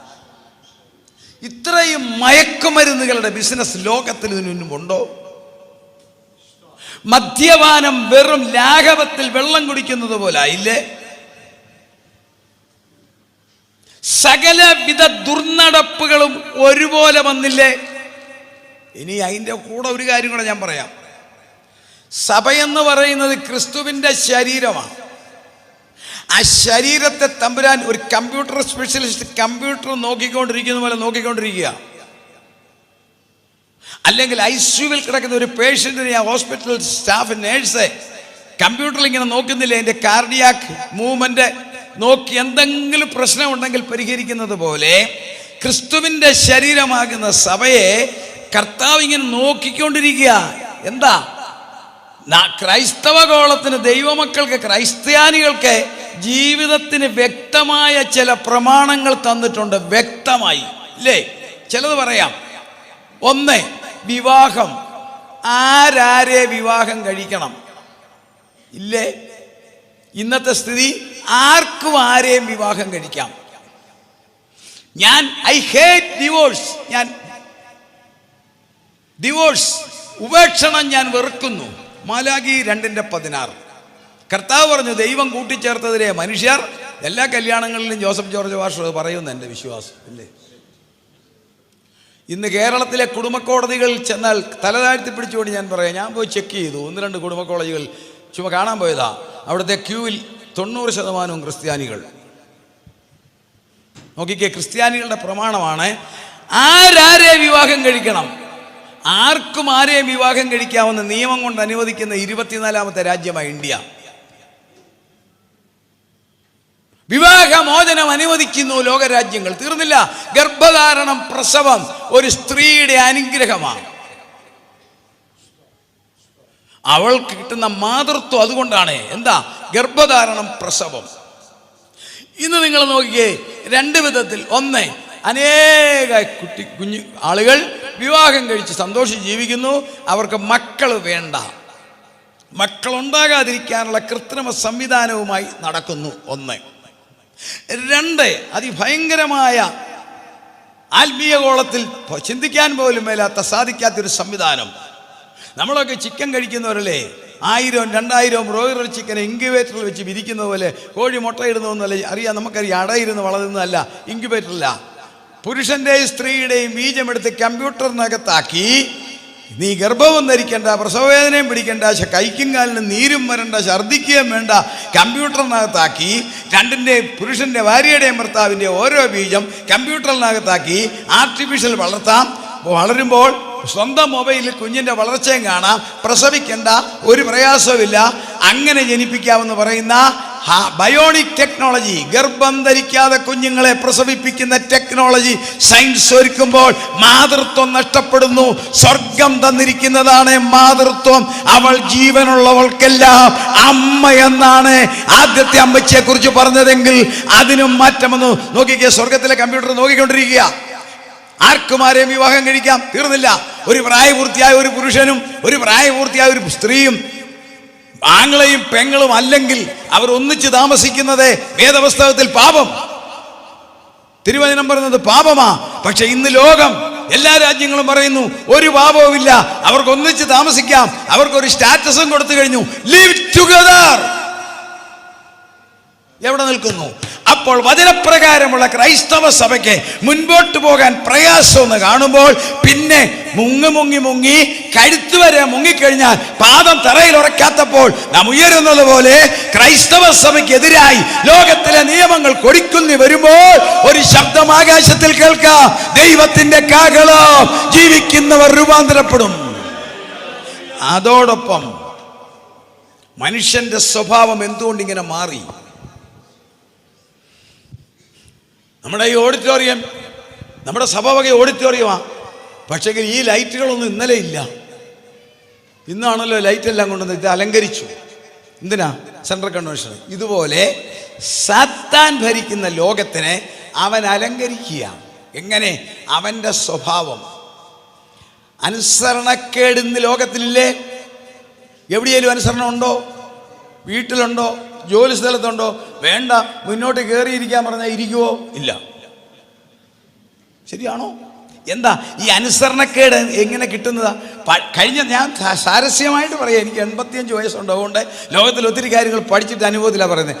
തോമസ് മാമൻ എന്ന ഞാൻ കഴിഞ്ഞ തലമുറയിലാണെങ്കിൽ എൻ്റെ ഭാര്യ, നിങ്ങളുടെ ആരുടെയും പേര് പറയാതെ എനിക്ക് അങ്ങ് പോയി പറ്റണം. അതുകൊണ്ടാണ് തോമസ് മാമൻ കഴിഞ്ഞ തലമുറയിൽ, അല്ലെ ഒരു 50 വർഷം മുമ്പ് എൻ്റെ ഭാര്യയോട് പറയും, സൂസമ്മേ ഒരു കപ്പ് ചായ ഇട്ടുകൊണ്ട് വാ, കൊണ്ടുവാ പോവാന്ന് പറയും. ഇന്ന് അത്രയും കനത്തിൽ ലോകത്തിൽ പറയാനൊക്കത്തില്ല. ഒരു കപ്പ് ചായ ഇട്ടുകൊണ്ട് വരാമോ എന്നേ ചോദിക്കാനൊക്കത്തുള്ളൂ. കൂടുതൽ ചൂടായി ചോദിക്കാൻ താൻ തിളപ്പിച്ചാൽ തിളയത്തില്ലേ? അനുസരണം ഉണ്ടോ ലോകത്തിൽ? എന്തുകൊണ്ട് ഈ അനുസരണക്കേട് വരുന്നു? കാരണം ഞാൻ പറഞ്ഞതാ. കാരണം ഇതെവിടുന്ന് ഈ അനുസരണക്കേട്? ഒന്ന് വായിച്ചേ, എഫേസ്യർ 2:1 വായിച്ചേ. എഫേസ്യർ 2:1. അതിക്രമങ്ങളാലും പാപങ്ങളാലും മരിച്ചവരായിരുന്ന നിങ്ങളെയും അവൻ ഉയർപ്പിച്ചു. അടുത്ത വാക്യം, അവയിൽ നിങ്ങൾ മുമ്പേ ഈ ലോകത്തിന്റെ കാലഗതിയെയും, അടുത്ത വാക്യം, ആകാശത്തിലെ അധികാരത്തിനും, അടുത്ത വാക്യം, അനുസരണക്കേടിന്റെ മക്കളിൽ ഇപ്പോൾ വ്യാപരിക്കുന്ന ആത്മാവിനും. അനുസരണക്കേടിന്റെ മക്കളിൽ വ്യാപരിക്കുന്ന ആത്മാവ് സാത്താന്റെ ആത്മാവേ. അവൻ ഈ ലോകം കിട്ടാൻ പോവുകയാണ്. ഈ ലോകം മുഴുവൻ അവൻ 7 വർഷം കൈയാളും. അവൻ അനുസരണക്കേട് അവന്റെ ആത്മാവാണ്. അതാണ് ഹവ്വായിക്കും ആദത്തിനും പകർത്തിയതെങ്കിൽ ലോകത്തിൽ മുഴുവൻ ഈ ലൈറ്റ് ഇട്ട് നമ്മൾ ഈ ഓഡിറ്റോറിയം അലങ്കരിച്ചതുപോലെ അനുസരണം കെട്ട മക്കളായി മനുഷ്യരെ തീർത്തെങ്കിലേ അവൻ ഭരിക്കുമ്പോൾ അനുസരണക്കേട് നിമിത്തം വെളിപ്പാട് 6:2 പറയുന്നത്, അന്യോന്യം കൊല്ലുവാൻ തക്കവണ്ണം സമാധാനം എടുത്തു കളയുവാൻ അനുസരണക്കേടിന്റെ ആത്മാവേ. ലൂക്കോസിന്റെ സുവിശേഷം 17:26 വായിച്ചേ. കർത്താവ് 21 അടയാളങ്ങൾ തന്റെ വരവിനെ കുറിച്ച് പറഞ്ഞതിൽ ആദ്യം പറഞ്ഞത് അവിടെയാ. 2 കാര്യങ്ങൾ. നോഹയുടെ കാലത്ത് സംഭവിച്ചതുപോലെ മനുഷ്യപുത്രന്റെ നാളിലും ഉണ്ടാകും. അടുത്ത വാക്യം, നോഹ പെട്ടകത്തിൽ കടന്ന നാൾ വരെ അവർ തിന്നും കുടിച്ചും വിവാഹം കഴിച്ചും വിവാഹത്തിന് കൊടുത്തും പോന്നു. അടുത്ത വാക്യം, ജലപ്രളയം വന്നു, അവരെ എല്ലാവരെയും മുടിച്ചു കളഞ്ഞു. അടുത്ത വാക്യം, ലോത്തിന്റെ കാലത്ത് സംഭവിച്ചതുപോലെയും തന്നെ. 2 ഉദാഹരണം നമ്മൾ പറയത്തില്ലേ? ഉദാഹരണം നമ്മൾ ഇന്ന ആളിനെ പോലെ, ഇന്നതുപോലെ, ഇതുപോലെ. നോഹയുടെ കാലത്ത് സംഭവിച്ചതുപോലെ മനുഷ്യപുത്രന്റെ നാളിൽ നടക്കും. എന്താണ് നോഹയുടെ കാലത്ത് സംഭവിച്ചത്? ഒറ്റ കാര്യം മാത്രം ഞാൻ പറയാം. നോഹയുടെ കാലത്തെ ഉൽപ്പത്തി 6:2 വാക്യം ഒന്ന് വായിച്ചേ ദൈവദാസനെ. ഉൽപ്പത്തി 6:2. ഉൽപ്പത്തി നോഹയുടെ കാലം. അപ്പോൾ യഹോവ ദൈവത്തിന്റെ പുത്രന്മാർ മനുഷ്യരുടെ പുത്രിമാരെ സൗന്ദര്യമുള്ളവരെന്ന് കണ്ടിട്ട് തങ്ങൾക്ക് ബോധിച്ച ഏവരെയും ഭാര്യമാരായി എടുത്തു. ബൈബിള് കയ്യിലുണ്ടെങ്കിൽ അടിയിൽ ഒരു വരയിട്ടോണം. തങ്ങൾക്ക് ബോധിച്ച ഏവരെയും ഭാര്യമാരായി എടുത്തു. ദൈവമക്കൾക്ക് അതല്ല ഫോർമാറ്റ്. ദൈവമക്കൾക്ക് വേറെയാണ് നടപടിക്രമം. ഏകമകനും ധനവാനുമായ ഇസഹാക്ക്, അതിസുന്ദരികളായ കന്യകമാരുള്ള നാട്, അതിസുന്ദരികളാ. ഇത് ഏക അവകാശി, ബഹുസ്വത്തുക്കളുടെ ഏക അവകാശി, ഒരു രാജകുമാരനെ പോലെ ശോഭിക്കുന്ന ഇസഹാക്ക്. ഇഷ്ടംപോലെ സുന്ദരിമാരവിടെ ഉണ്ടായിട്ടും 40 വയസ്സ് വരെ താൻ കല്യാണം കഴിച്ചില്ല. എന്താ? അപ്പൻ്റെ മുഖത്തോട്ടാണ് നോക്കിയത്. ഒടുവിൽ അപ്പൻ പറഞ്ഞു, നീ ഇവിടുന്ന് എടുക്കണ്ട, എൻ്റെ സ്വജാതിക്കാരുടെയും എൻ്റെ കൂട്ടരുടെ അടുക്കൽ ചെന്നിട്ട് എൻ്റെ മകന് നീ ഒരു പെങ്കൊച്ചിനെ കൊണ്ടുവരണം. നമുക്കറിയാം ഇത് ന്യായപ്രമാണം വന്നപ്പോൾ പുരോഹിതന്മാർക്ക് അച്ചട്ടായ നിയമമാക്കി യഹോവ. ലേവ്യ പുസ്തകം 21:14 വായിച്ചേ. ലേവ്യ പുസ്തകം 21:14 പുരോഹിതന്മാർക്ക് വെച്ചിരിക്കുന്ന സിസ്റ്റത്തിൽ വളരെ വളരെ ഗൗരവമുള്ള സിസ്റ്റമാണ്. 21:14. വിധവ, ഉപേക്ഷിക്കപ്പെട്ടവൾ, ദുർനടപ്പുകാരി, വേശ്യ, ഇങ്ങനെയുള്ളവരെ അവൻ വിവാഹം കഴിക്കരുത്. അടുത്ത വാക്യം, സ്വജനത്തിലുള്ള കന്യകമാരെ മാത്രമേ വിവാഹം കഴിക്കാവൂ. ആർക്കാന്നറിയാവോ? പുരോഹിതന്മാർക്ക്, യഹൂദ പുരോഹിതന്മാർ കൊടുത്തതാണ്. സ്വജനത്തിനുള്ള കന്യകമാരെ മാത്രമേ വിവാഹം കഴിക്കാവുള്ളൂ പുരോഹിതന്മാർക്ക്. ഇപ്പോൾ ആരാ പുരോഹിതന്മാർ? നിങ്ങളോ അന്ധകാരത്തിൽ നിന്നും അത്ഭുത പ്രകാശത്തിലേക്ക് വിളിച്ചവന്റെ സൽഗുണങ്ങളെ ഘോഷിക്കുന്ന നമ്മൾ ആരാ? രാജകീയ പുരോഹിത വർഗമാണെങ്കിൽ ഈ ഫോമാറ്റല്ലേ കഴിഞ്ഞ തലമുറ വരെ നടന്നുകൊണ്ടിരുന്നത്? പെൺകുഞ്ഞുങ്ങൾ പ്രായമായാൽ, ആൺകുഞ്ഞുങ്ങൾ പ്രായമായാൽ അപ്പനും അമ്മയും മാതുലന്മാരും വേണ്ടപ്പെട്ടവരും ആലോചിച്ച് കല്യാണം നടത്തിയ സ്ഥാനത്ത് ഇന്ന് തനിക്ക് ബോധിച്ചവരെ ഭാര്യമാരായിട്ട് എടുക്കുന്നില്ലേ? ഉൽപ്പത്തി 6:2 നിവർത്തിച്ചോ? അപ്പനും അമ്മയും അറിയുന്നില്ല. രാവിലെ എഴുന്നേറ്റ് പറയും, ഞാൻ ദേ പപ്പ അല്ലേ മമ്മി ദേ ഒരെണ്ണം എൻ്റെ കയ്യിലുണ്ട്, എവിടുന്ന് കിട്ടി? അതിനകത്തേരം നല്ല സുന്ദരമായിട്ട് ഫോട്ടോയും കാണിക്കും. വെളുക്ക ചിരിച്ചോണ്ട് നിൽക്കുന്ന ഒന്നിനെ കാണിക്കുന്നില്ലേ? വിവാഹാലോചന സ്വയമല്ലേ? തനിക്ക് ബോധിച്ച എവരെയും ഭാര്യമായിട്ട് എടുക്കാൻ വേദപുസ്തകം പറയുന്നത് പുരോഹിത വർഗമാണെങ്കിൽ സ്വജനത്തിലെ കന്യകമാരെ എടുക്കണം. അത് ഇസഹാക്കിനെ അബ്രഹാം ആലോചിച്ചതുപോലെ ആലോചിക്കുന്നുണ്ടോ ഇന്ന്? സ്വയമല്ലേ? വിദ്യാഭ്യാസത്തിന്റെയോ പണത്തിന്റെയോ തിമർപ്പിൽ സ്വന്തം വിവാഹം ആലോചിക്കുന്ന കാലം വന്നോ? നോഹയുടെ കാലം, അടുത്തത് ലോത്തിന്റെ കാലം. ലോത്തിന്റെ കാലത്തെ സംഭവം നമുക്കറിയാം. ലോത്തിന്റെ കാലത്തെ വിവാഹം അനുവദിക്കുന്ന 24ാമത്തെ രാജ്യമായി ഇന്ത്യ. സ്വവർഗ വിവാഹം. അതിനകത്ത് മറ്റൊരു വലിയ ഭാഗത സ്വവർഗ സ്നേഹികൾ വിവാഹം കഴിക്കുന്നു. 2 പുരുഷന്മാർ തമ്മിൽ ഭാര്യയും ഭർത്താക്കന്മാരാകുന്നു. 2 സ്ത്രീകൾ തമ്മിൽ ഭാര്യയും ഭർത്താക്കന്മാരാകുന്നു. അവരുടെ പേരാണ് ഗേ ആൻഡ് ലെസ്ബിയൻസ്. അവർക്കും ദാഹം മക്കളെ വളർത്താൻ, പക്ഷെ അവർക്ക് പുത്ര ഉൽപാദനം ഉണ്ടാകത്തില്ലല്ലോ. അതിനവരെന്ത് ചെയ്യുന്നു? കുഞ്ഞുങ്ങളെ ദത്തെടുക്കുന്നു. കുഞ്ഞുങ്ങളെ ദത്തെടുത്താൽ എന്താ സംഭവിക്കുന്നത്? കുഞ്ഞുങ്ങളെ അപ്പനും അമ്മയും കൂടെ ചേർത്ത് വളർത്തിട്ട് ഈ ഗതികേട്. അപ്പം ഈ ദത്തെടുക്കുന്നിടത്ത് 2 അപ്പൻ അല്ലെ 2 അമ്മ അല്ലേ? ഒരപ്പനും ഒരമ്മയും കൂടെ വളർത്തേണ്ട അടുത്ത് ഒന്നുകിൽ 2 അപ്പൻ അല്ലെങ്കിൽ 2 അമ്മ. എന്തു പറ്റും? കുഞ്ഞുങ്ങളുടെ വളർച്ച, വഞ്ചന, ചതിവേ. ഈ ലോകത്തിലേക്ക് നോക്കിക്കേ. മനുഷ്യന്റെ സ്വഭാവം മുഴുവൻ മാറുന്നത്. സാത്താന്റെ ഭരണം വരാൻ പോകുന്നു. അവന്റെ ഭരണത്തിന് വേണ്ടി ലോകത്തെ ഒരുക്കുമ്പോൾ, സ്വഭാവത്തെ മാറ്റുമ്പോൾ ദൈവമക്കൾ കരുതിക്കോണം. അഭിഷേകത്തിന്റെ ശക്തിയിൽ, വചനത്തിന്റെ ഭദ്രതയിൽ, ദൈവസഭയിലെ ഉപദേശത്തിൽ നിന്ന് അങ്ങോട്ടോ ഇങ്ങോട്ടോ മാറിയാൽ ഏത് മിടുക്കനായാലും ഏത് ധനികനായാലും എടുക്കപ്പെടത്തില്ല. അതിനെ നോക്കിക്കേ. ലോകത്തിൽ ഒരു സാമ്പിൾ വെടികെട്ട് നടന്നു. റിഹേഴ്സൽ വളരെ വിജയിച്ചു. സാത്താന്റെ ഭരണത്തിന്റെ റിഹേഴ്സൽ ഒരു വിധത്തിൽ. നമ്മൾ ഈ കുഞ്ഞുങ്ങളൊക്കെ ചർച്ചിലൊക്കെ സ്കിറ്റൊക്കെ എടുക്കുമ്പോൾ റിഹേഴ്സൽ നടത്തുന്നില്ലേ? അതുപോലെ തന്നെ റെയിൽവേ പുതിയ ലൈൻ തുറന്നു കഴിഞ്ഞാൽ ട്രയൽ റൺ എടുക്കും. അല്ലാതെ ആളുകളെ കയറ്റി യാത്ര ചെയ്യത്തില്ല. Trial run. ഇതുപോലെ ഒരു റിഹേഴ്സൽ നടന്നു. നമ്മളെല്ലാം അതിനകത്ത് പങ്കാളികളായി. അത് മറ്റൊരു സിസ്റ്റത്തിലേക്ക് വന്നു. അത് സമയമുണ്ട്, നമുക്ക് ചിന്തിക്കാം. 30 രൂപ വിലയുള്ള സോപ്പിൻ്റെ കോമളയെ അതിജീവിക്കാൻ കഴിയാത്ത ഒരു വൈറസ്. 30 രൂപ വിലയുള്ള സോപ്പിൻ്റെ വൈറസ് ജീവിക്കാൻ കഴിയാത്തതാണ് ഈ കോവിഡ്-19. കോവിഡ്-19 വന്നതും വേദപുസ്തകം പറയുന്ന സമയമുണ്ടെങ്കിൽ നമുക്ക് ചിന്തിക്കാം. മനുഷ്യൻ്റെ ജീവിതശൈലി മുഴുവൻ മാറ്റിയോ? ഈ ലോകത്തിൽ ലഭ്യമായ കണക്കനുസരിച്ച് 6500 ഭാഷകളുണ്ട്, മലയാളം ഉൾപ്പെടെ. എന്നെ നിങ്ങളെയും ചേർത്ത് 800 കോടി ജനം. സമ്പന്നരുണ്ട്, ധനികരുണ്ട്, അതിസമ്പന്നരുണ്ട്, ദരിദ്രരുണ്ട്. വിദ്യാഭ്യാസം സാധാരണ ഒട്ടുമില്ലാത്തവർ, വലിയ വിദ്യാഭ്യാസമുള്ളവർ, ശാസ്ത്രജ്ഞന്മാർ, രാഷ്ട്രീയക്കാർ, ചിന്തകന്മാർ, സാമൂഹ്യ പ്രവർത്തകർ എല്ലാം ഉണ്ട്. പല നിറത്തിലുള്ളവരുണ്ട്, പല സംസ്കാരം. ഒരു വെടി പൊട്ടിക്കാതെ ഒരു കൊടക്കീഴിൽ 800 കോടി ജനത്തെ കൊണ്ടുവന്നു. ശ്രദ്ധിച്ച് നിങ്ങൾ കേട്ടാൽ ഇത് മനസ്സിലാകത്തുള്ളൂ. പ്രിയമുള്ളവർ, ഇത് ആത്മീയർക്ക് ഇത് വെളിപ്പെടത്തുള്ളൂ, അല്ലാത്തവർക്ക് വെളിപ്പെടത്തില്ല. ഒറ്റ കൊടക്കീഴിൽ ജനം വന്നോ? 7-8 കാര്യം. 1, ലോകത്തിലെ സകല രാജ്യങ്ങളിലെ യാത്ര മുടങ്ങിയോ? ഈ ഹൈവേ വിജനമായോ? ബമ്പർ ടു ബമ്പർ വണ്ടി ഓടിക്കൊണ്ടുന്ന റോഡിൽ പക്ഷികൾ വന്നിരുന്നില്ലേ? എയർപോർട്ടുകൾ നിശ്ചലമായോ? ലോകത്തിലെ ഏറ്റവും വലിയ ബിസി എയർപോർട്ടാണ് അമേരിക്കയിലെ അറ്റ്ലാന്റയിലെ ജാക്സൺ ഇന്റർനാഷണൽ എയർപോർട്ട്. 2000 ഫ്ലൈറ്റാണ് പോകുന്നത്. അവിടുന്ന് നമ്മുടെ ജമ്മുവിലുണ്ടൊരു ചെറിയ എയർ ഫ്ലൈറ്റ്, 4-5 ഫ്ലൈറ്റ്. മുഴുവൻ എയർ ഫ്ലൈറ്റുകളും നിന്നോ? വാഹനങ്ങൾ ഷെഡിൽ കയറ്റിയിട്ടോ? റോഡുകൾ വിജനമായോ? കേരളത്തെ കാണരുത്, ലോകത്തെ മുഴുവൻ നോക്കിക്കേ. 2, മനുഷ്യന്റെ സംസ്കാരത്തിന്റെ 2-3 അടയാളം. മനുഷ്യന്റെ സംസ്കാരത്തിന്റെ അടയാളമാണ് ഒത്തുചേരൽ, ഗെറ്റ് ടുഗദർ.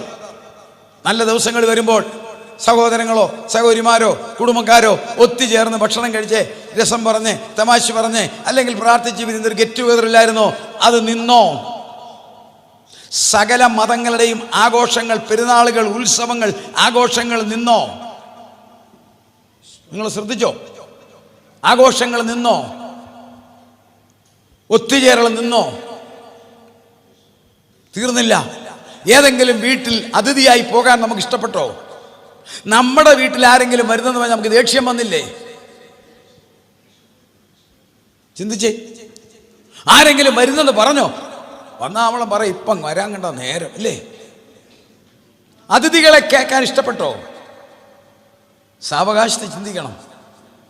എന്തോ പേടിച്ച് അന്ന് മേടിച്ച് വെച്ച ചെറുപയർ ഇന്നും ഇരിപ്പില്ലേ അമ്മാമേ പൂത്തത് വീട്ടിൽ? ഞാൻ പറഞ്ഞത് സത്യമാണോ? തീർന്നില്ല. ചെറുപ്പക്കാരെ ശരിക്ക് ചങ്ങലയിട്ട് തളച്ചു. എവിടെയാ മോളെ ജോലി? മോനെ വർക്ക് ഓൺ ഹോം. കേട്ടാ നല്ല സുഖം പരിപാടി. Work on home. ഇതിനകത്ത് ഇരിപ്പുണ്ട് വർക്ക് ഓൺ ഹോം അല്ലേ? ഉണ്ട് വർക്ക് ഓൺ ഹോം, എല്ലായിടത്തും ഉണ്ട് വർക്ക് ഓൺ ഹോം. എന്തുവാ? രാവിലെ 5 മണി മുതൽ രാത്രി 10 വരെ പിഴിയുക, കരിമ്പ് പിഴിയുന്നത് പോലെ. ആരോഗ്യവും ബുദ്ധിയും വലിച്ചെടുക്കുക. വീട്ടിലാ പണി, പക്ഷെ തീരുന്നുണ്ടോ ജോലി? മെരിക്കുന്നത് കണ്ടോ? 8 മണിക്കൂർ ജോലിക്ക് 2 പ്രാവശ്യം ചായ കുടിക്കാൻ പോകും, 3 പ്രാവശ്യം വേറെ എവിടെ പോയി 4 പ്രാവശ്യം ജോലി ചെയ്യും. ഇത് 14 മണിക്കൂറായിട്ടും ജോലി തീരത്തില്ല. 11:30 കട്ടിലേലോട്ട് വീഴുന്നു. രാവിലെ 5:30 എഴുന്നേൽക്കുന്നു. 10 രൂപ ശമ്പളം കൂടുതലുമില്ല. Work on home. ചിന്തിക്കുന്നവർക്കേ മനസ്സിലാകത്തുള്ളൂ. പുറമേ കേട്ട നാടൻ സാധാരണക്കാർക്കോ എൻ്റെ മോക്ക് ഒന്നും പോകണ്ട, വണ്ടിയെ കയറണ്ട, സ്കൂട്ടർ എടുക്കണ്ട, നമുക്ക് ബസ്സേ കയറണ്ട, ഇടി കൊള്ളണ്ട. വീട്ടിലിരുന്ന് അവളെ ശരിക്ക് പൂട്ടുക. ഇനിയും എല്ലാ മതങ്ങളുടെയും ആരാധന നിർത്തിയോ? ക്രൈസ്തവ മതം മാത്രമല്ല, സകല മതങ്ങളുടെയും ആരാധന. ലോകമുണ്ടായിട്ട് ദുരന്തങ്ങൾ സംഭവിച്ചിട്ടുണ്ട്. ആറ്റം യുദ്ധങ്ങൾ നടന്നു, ലോകമഹായുദ്ധം നടന്നു, അല്ലാത്തൊരു യുദ്ധം നടന്നു. ആരാധന ആരും അടച്ചില്ല. നോക്കിക്കേ, ഞാനും നിങ്ങളും എല്ലാം ഈ ആരാധന അടഞ്ഞ കൂട്ടത്തിലല്ലേ? എന്താണ് ഇതിന്റെ കാരണം? ഇപ്പോൾ മനസ്സിലായോ?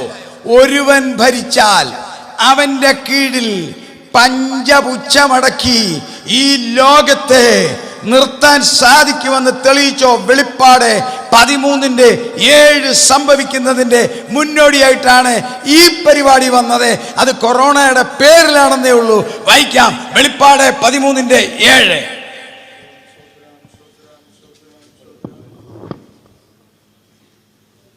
വെളിപ്പാട് 13:7. യുദ്ധം ചെയ്യുവാൻ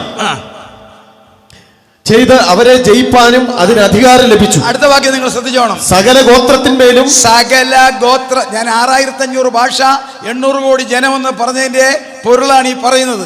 6500 ഭാഷ, 800 കോടി ജനം, ധനവാൻ, ദരിദ്രൻ, അതിസമ്പന്നൻ, വിദ്യാഭ്യാസമുള്ളവൻ, ശാസ്ത്രജ്ഞൻ, രാഷ്ട്രീയ നേതാവ്, സാമൂഹിക പ്രവർത്തകർ, ലോകത്തിലെ വിവിധ പേര് പറഞ്ഞില്ലേ, അവരെല്ലാം ഒന്നിച്ചു കൊണ്ടുവരാം. ഒന്നുകൂടെ വായിച്ച്, സകല ഗോത്രത്തിന്മേലും, സകല ഗോത്രത്തിന്മേലും, വംശത്തിന്മേലും, ഭാഷമേലും, ജാതിമേലും അവൻ അധികാരം കിട്ടും.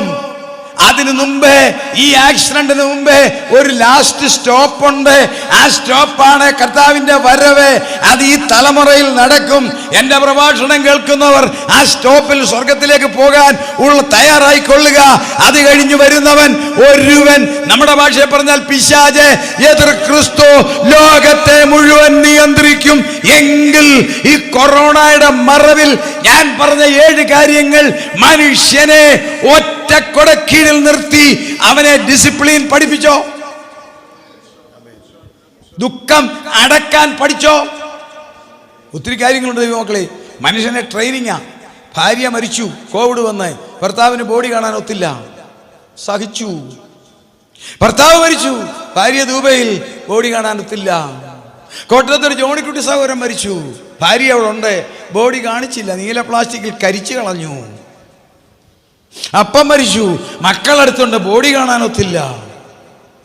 ദുഃഖം കടിച്ചമർത്താൻ പഠിപ്പിച്ചോ? അതിൽ കൂടുതൽ ദുഃഖമില്ലല്ലോ. സ്വന്തം ജീവിത പങ്കാളി മരിച്ചിട്ട് ഒരു അന്ത്യചുമനം കൊടുക്കപ്പെട്ട ബോഡി ഒന്ന് കാണാനൊക്കത്തില്ലെന്ന് പറഞ്ഞാൽ ഇതിലെപ്പുറം ഒരു ദുഃഖമുണ്ടോ? ഇല്ല. ദുഃഖം കടിച്ചമർത്താൻ സത്താൻ മനുഷ്യനെ പഠിപ്പിച്ചോ? വളരെ ഗൗരവമുള്ള വിഷയമാണിത്. ഒരു കൺവെൻഷൻ പ്രസംഗം എന്നതിനെ ഉപരിയായി ഒരു വാണിംഗ് ആയിട്ട് നിങ്ങൾ എടുത്തുകൊള്ളുക. എന്താണ് അവൻ അധികാരം എടുക്കാൻ വരുന്ന ആരാണ് ഈ പുള്ളി? വെളിപ്പാട് 13:1, വെളിപ്പാട് 13:1 വായിച്ചേ. അപ്പോൾ 10 കൊമ്പും 7 തലയും കൊമ്പുകളിൽ 10 രാജമുടിയും തലയിൽ ദൂഷണനാമങ്ങളും ഉള്ള ഒരു മൃഗം സമുദ്രത്തിൽ നിന്ന് കയറുന്നത് ഞാൻ കണ്ടു. പുസ്തകത്തിൽ 3 പ്രാവശ്യം അത് പറഞ്ഞിട്ടില്ലേ? 17-ലും 12-ലും 13-ലും 3 സ്ഥലത്ത് പറയുന്നുണ്ട്. എല്ലാം വായിക്കേണ്ട. 17-ാം അധ്യായത്തിലുണ്ട്, 12-ാം അധ്യായത്തിലുണ്ട്, നമ്മളിപ്പോൾ വായിച്ച 13-ാം അധ്യായത്തിലുണ്ട്. 10 കൊമ്പ്. ദാനിയേൽ പ്രവചനം 7-ാം അധ്യായം ദൈവമക്കൾക്കറിയാം. റോമൻ സാമ്രാജ്യത്തിന്റെ തലയിൽ അവശേഷിക്കുന്ന 10 കൊമ്പ്. എന്തുകൊണ്ട് നമ്മുടെ കുഞ്ഞുങ്ങൾ ഇഷ്ടം പോലെ UK പോകുന്നു? ഇഷ്ടം പോലെ ഓപ്പണിംഗ് ഇല്ലേ UK? ഇപ്പോഴും പോകുന്നില്ല, അടഞ്ഞു എങ്കിലും പോയില്ലേ. എങ്ങനെ ഈ ഓപ്പണിംഗ് കിട്ടി? വചന നിവൃത്തിയ 10 കൊമ്പ്. എന്താണ് ഈ 10 കൊമ്പ്? അറിയാമല്ലോ. റോമൻ സാമ്രാജ്യത്തിന്റെ തലയിൽ 10 കൊമ്പ് 953 ആരംഭിച്ചു. 10 കൊമ്പിന്റെ ആരംഭം. ഫ്രാൻസും ജർമ്മനിയും ഒരു യൂണിയനായി. അവർ 75 വർഷം തമ്മിൽ അടിച്ചു. അത് കഴിഞ്ഞപ്പോൾ അവർക്ക് മനസ്സിലായി ഇത് അപകടമാ. 2 ലോകമഹായുദ്ധം കൂടെ ഫേസ് ചെയ്തു. ദാരിദ്ര്യത്തിലേക്ക് വന്നപ്പോൾ ബോധം വന്നു, ഇനി നമുക്ക് അടിക്കണ്ട, നമുക്ക് ഒന്നിച്ച് സന്തോഷത്തോടെ ഒരു രാജ്യം പോലെ യൂണിയനായിട്ട് പോകാം എന്ന് പറഞ്ഞൊരു യൂണിയൻ ഉണ്ടാക്കി. കരിയും ഇരുമ്പും യൂറോപ്പിൽ വിറ്റ് സാമ്പത്തിക പ്രയാസം മാറ്റാൻ ആ സംഘടനയുടെ പേരാണ് European steel and call community, ESCC എന്ന് പറയും. ലോകം വിചാരിച്ചു ഇതിങ്ങനെ പോകുക. വചനം അറിയാവുന്ന ദൈവമക്കൾക്കറിയാം, ദൈവദാസന്മാർക്കറിയാം. പ്രവചന നിവൃത്തി 973 അടുത്ത 10 രാജ്യങ്ങളോട് പറഞ്ഞു ഞങ്ങൾ നിങ്ങളോട് ചേരാം. അങ്ങനെ 12 രാജ്യങ്ങൾ. യൂറോപ്യൻ യൂണിയൻ ഇന്ന് 30 രാജ്യമുണ്ട്. എന്നാൽ ഇതിന്റെ ട്രസ്റ്റീസ് 12 രാജ്യം. അവരുടെ നാണയം എടുത്ത് 12 സ്റ്റാർ. എന്താണ് ഈ 12 രാജ്യം? Belgium, Germany, France, Italy, Luxembourg, Netherland, Britain, Denmark, Ireland, Greek, Spain, Portugal. India ഇല്ല, അമേരിക്ക ഇല്ല, ജപ്പാനില്ല, പാകിസ്ഥാനില്ല, പൈസ ഉള്ള ഗൾഫില്ല, യൂറോപ്പിൽ തന്നെ സ്വിറ്റ്സർലൻഡ് ഇല്ല, സ്വീഡൻ ഇല്ല, ചൈന ഇല്ല. ചെറിയ നല്ല ചെറുപയറിന്റെ വലിപ്പത്തിലുള്ള അച്ചിങ്ങാപ്പയറിന്റെ വലിപ്പത്തിലുള്ള 12 രാജ്യം. ദൈവത്തിന്റെ വചനം മാറത്തില്ല. പർവ്വതങ്ങൾ മാറും, കുന്നുകൾ മാറും, ആകാശം മാറും, ദൈവവചനം മാറത്തില്ല. അസ്തമിച്ച റോമൻ സാമ്രാജ്യത്തിന്റെ സംസ്കാരം, നിയമം, വസ്ത്രധാരണം, ഭക്ഷണ രീതി, വിവാഹം, ശവസംസ്കാരം, വീട് നിർമ്മാണം, ഈ 12 രാജ്യങ്ങൾ നിങ്ങൾ പോയാൽ കാണാം പഴയ റോമൻ സാമ്രാജ്യത്തിന്റെ തുടർച്ച. അതിൽ ജർമ്മനിയും ഫ്രാൻസും പറഞ്ഞു ഞങ്ങൾ യൂണിയൻ, ESCC 11. ദൈവവചനം പറയുന്നു ഇത് 10 ആകണം. എന്തിനാണെന്നറിയാമോ? എതിർ ക്രിസ്തു വരണം. അതിനു മുമ്പ് സഭ എടുക്കപ്പെടണം. സഭ എടുക്കപ്പെടണം. ശാസ്ത്രജ്ഞന്മാർ അതിശയിക്കുന്നു. LIGO ശാസ്ത്രത്തിന്റെ കയ്യിലിരിക്കുന്ന ഏറ്റവും ആധുനികമായ ഒരു ഉപകരണമാണ് LIGO, laser information gravitational observatory. എന്താണെന്നറിയാമോ? പ്രപഞ്ചത്തിലെ ഏത് വ്യത്യാസവും മനസ്സിലാക്കുന്നത്. LIGO പ്രപഞ്ചത്തിലെ, ആകാശത്തിലെ അല്ല, പ്രപഞ്ചത്തിലെ, ശൂന്യാകാശമൊക്കെ മേളില, അതിൻ്റെ അപ്പുറത്തുള്ള ഏത് കാര്യവും മനസ്സിലാക്കുന്നതാണ് LIGO. അവർ നോക്കിവെച്ച ഒരു കാര്യം പറയുന്നു. ഈ ഭൂമിയുടെ വടക്കു ഭാഗത്ത് പ്രപഞ്ചത്തിൽ നിന്നും ഒരു പ്രത്യേക വെളിച്ചവും ഒരു തരംഗവും ഭൂമിയിലേക്ക് വന്നുകൊണ്ടിരിക്കുന്നു. ഭൂമിയുടെ പ്രപഞ്ചത്തിന്റെ വടക്കു ഭാഗത്തു നിന്നും ഒരു പ്രത്യേക തരംഗം LIGO, laser information gravitational observatory കണ്ടുപിടിച്ചു. വന്നുകൊണ്ടിരിക്കുന്നു. എന്താണ്? ഉത്തരഗിരിയായ സിയോൻ പർവ്വതം ഉയരം കൊണ്ട് മനോഹരവും സർവഭൂമിയുടെയും ആനന്ദവുമാകുന്ന സ്ഥലത്ത് നിന്നും തന്റെ കാന്തയെ സ്വീകരിക്കാൻ മണവാളൻ വരുന്നതിന് ഒരു ഹൈവേ ഒരുക്കി കഴിഞ്ഞപ്പോൾ, അവൻ വന്നു കഴിയുമ്പോൾ സഭയെ എടുത്തു കഴിഞ്ഞാൽ അടുത്ത ദിവസം 10 രാജാക്കന്മാർ ഒന്നിച്ചു നിന്നാൽ അതിന്റെ ഇടയിൽ നിന്നും ഒരുവൻ മരണം. അങ്ങനെ നോക്കിക്കേ, ജർമ്മനി ഫ്രാൻസ് ഒന്നായെങ്കിൽ നമ്മുടെ കുഞ്ഞുങ്ങൾക്ക് ജോലി കിട്ടാൻ കാരണം കഴിഞ്ഞ വർഷം നിങ്ങൾക്കറിയാം ബ്രിട്ടൻ പുറത്തിയാടി. യൂറോപ്യൻ യൂണിയനിൽ നിന്നും ബ്രിട്ടൻ പുറത്തിയാടിയപ്പോൾ യൂറോപ്യൻ യൂണിയനിൽ നിന്നും വിസ ഇല്ലാതെ പാസ്പോർട്ട് വേണ്ടായിരുന്നു. ബ്രിട്ടനിൽ പോയ യൂറോപ്യൻ യൂണിയനിലെ ആളുകൾ മുഴുവൻ അവരുടെ ജോലി അവിടെ ഇട്ടും വെച്ച് യൂറോപ്പിലേക്ക് തിരിച്ചു വന്നതാണ് ഈ വേക്കൻസി. അത് തീർന്നു. അപ്പോൾ 10 കൊമ്പുകൾ ഒന്നിച്ചു നിന്നു. 10 കൊമ്പും 7 തല, 7 ഭൂഖണ്ഡം, കൊമ്പുകളിൽ 10 രാജ്യമുടി. ഒന്നുകൂടെ വായിച്ചേ. വെളിപ്പാട് 13-ന്റെ 10 വേഗം വായിച്ചേ. അപ്പോൾ 10 കൊമ്പും 7 തലയും കൊമ്പുകളിൽ 10 രാജമുടിയും തലയിൽ ദൂഷണനാമങ്ങളും ഉള്ള ഒരു മൃഗം സമുദ്രത്തിൽ നിന്ന് കയറുന്നത് ഞാൻ കണ്ടു. ദൈവദാസന്മാർക്കറിയാം, ജനസമൂഹമാകുന്ന സമുദ്രത്തിൽ നിന്നും കയറുന്നത്. അവൻ ഇവിടുന്ന് വരും.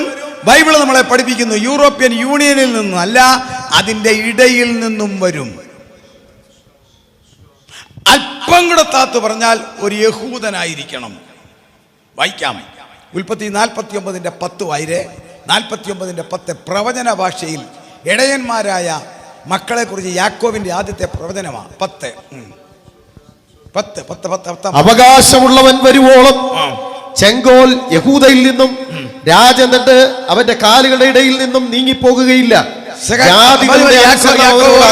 യാക്കോബ് പറഞ്ഞു, യഹൂദേ, നീ ഇന്നൊരു ഇടയനാ. ഞാൻ പ്രവചിച്ചു പറയുന്നു, നിന്റെ തലമുറയിൽ രാജാവ് വരും. അതാണ് യഹൂദ ഗോത്രത്തിലെ സിംഹമായ കർത്താവേ. ഇസ്രായേലിന്റെ രാജാക്കന്മാർ മുഴുവൻ യഹൂദ ഗോത്രക്കാരല്ലേ അധികവും. എങ്കിൽ അതേ പ്രവചനയാത്മാവിൽ തന്റെ 6ാമത്തെ മകനെ കുറിച്ച് പറഞ്ഞത് ശ്രദ്ധിക്കുക. 17ാമത്തെ വാക്യം 17. ദാൻ വഴിയിൽ ഒരു പാമ്പും പാതയിൽ ഒരു സർപ്പവുമാകുന്നു. വെളിപ്പാട് പുസ്തകം 20 വരെ, ഉൽപ്പത്തി 3 മുതൽ സാത്താൻ ആരന്റെ പ്രതീകമാണ്? പാമ്പേ. അപ്പോൾ ദാനേ, നീ ഒരു പാമ്പാണെന്ന് പറഞ്ഞാൽ ഒരു ദാൻ ഗോത്രക്കാരൻ വരും. പല രീതിയിൽ പലതരത്തിൽ വ്യാഖ്യാനിക്കുന്നവരുണ്ട്. അവരോട് ആരോട് എതിർക്കാനല്ല, ബൈബിള് പഠിപ്പിക്കുന്ന ഒരു ചിന്താ വിഷയം ഞാൻ നിങ്ങളുടെ മുമ്പിൽ പറയുന്നു. ഒരു യഹൂദനായിരിക്കും. ഒരു യഹൂദനല്ലാത്തവനെ യഹൂദൻ സ്വീകരിക്കത്തില്ല. വേൾഡ് റൂളറായിട്ട് ഒരു ജൂയിഷ് പേഴ്സൺ വരാതെ അവർ സ്വീകരിക്കത്തില്ല. അതിനോടൊപ്പം നിങ്ങൾ നോക്കിക്കേ, ഇന്ന് നിങ്ങളൊന്ന് ഇസ്രായേലിൽ പോകാവോ? അവിടുത്തെ ഒരുക്കം എന്നാണെന്നറിയാമോ? അവിടുത്തെ റബിമാര് മുഴുവൻ പഴയ നിയമം ഉദ്ധരിച്ചുകൊണ്ട് സൂമിൽ കൂടെ പറയുകയാണ്, നമ്മുടെ മശിഹ വരുന്നു, മശിഹ വരാൻ പോകുന്നു, മശിഹയെ സ്വീകരിക്കാൻ ഒരുങ്ങ്. അവിടെ ഒരു സംഘടനയുണ്ട്, രോഷ് ഹോശന്ന. ഇസ്രായേലിലേക്ക് ചെല്ലുന്ന സ്വന്തം നാട്ടുകാരെ സ്വീകരിക്കുന്ന അവർ കഴിഞ്ഞ വർഷം പറഞ്ഞത് കേൾക്കണമോ? ഞങ്ങൾ അതിശയിക്കുന്നു, ലോകത്തിലെ എല്ലാ രാജ്യങ്ങളിൽ നിന്നും യഹൂദന്മാർ വരുന്നു. എന്നാൽ അവരെ അതിശയിപ്പിച്ച കാര്യം കേട്ടോണം. 4 സമ്പന്ന രാജ്യത്തിൽ നിന്നും, Canada, U K, France, USA, ഈ 4 രാജ്യങ്ങളിൽ നിന്നും ഇത് 12 തീയതി പുതുവർഷം കഴിഞ്ഞ ഡിസംബർ 31-നകം ഈ 4 രാജ്യങ്ങളിൽ നിന്നും 60,000 യഹൂദന്മാർ പലസ്തീനിൽ കുടിയേറി. സാധാരണക്കാരല്ല, ഡോക്ടേഴ്സ്, എഞ്ചിനീയേഴ്സ്, ശാസ്ത്രജ്ഞന്മാർ, ചിന്തകന്മാർ, മാത്രമല്ല ബഹു സമ്പത്തുണ്ടായിരുന്നവർ. കാനഡയിലും US-ലും ഫ്രാൻസിലും UK-യിലും ഉണ്ടായിരുന്ന മുഴുവൻ സമ്പത്തുകളും ഡിസ്പോസ് ചെയ്തിട്ട് അവർ പറയുന്നു, ഞങ്ങളുടെ മശിഹ വരുന്നു. ഞങ്ങളുടെ മശിഹ വരുമ്പോൾ അവന് രാജ്യം ഭരിക്കുവാൻ, ഞങ്ങളുടെ കഴിവുകളെ കൊടുക്കുവാൻ ഞങ്ങൾ വരുന്നു എന്ന് പറയുമ്പോൾ, ദൈവമക്കളെ, ഞാൻ എൻ്റെ പിതാവിന്റെ നാമത്തിൽ വന്നു, നിങ്ങൾ എന്നെ കൈക്കൊള്ളുന്നില്ല. മറ്റൊരുത്തൻ സ്വന്തം നാമത്തിൽ വന്നാൽ കൈക്കൊള്ളുമെന്ന വചനം നിവർത്തിക്കാൻ അവർ ഒരുങ്ങുന്നു. അതിനു മുമ്പേ യഥാർത്ഥ മശിഹ നമ്മളെ സ്വീകരിക്കും. ഒന്ന് കരങ്ങളെ ഉയർത്തി സ്തുതിച്ചേ. അങ്ങനെ അവർ മശിഹായ്ക്ക് വേണ്ടി ഒരുങ്ങുന്നു. എന്തെല്ലാം ഒരുക്കാന്നറിയാവോ? മശിഹ വന്നാൽ ജനത്തിന്റെ കണക്കെടുക്കണം. അടുത്ത പരിപാടി കണക്കെടുക്കുമ്പോൾ ഒരു സിസ്റ്റം ഉണ്ട്. വായിക്കാം, പുറപ്പാട് 30:11. പുറപ്പാട് 30:11 വായിച്ചേ. പുറപ്പാട് 30:11.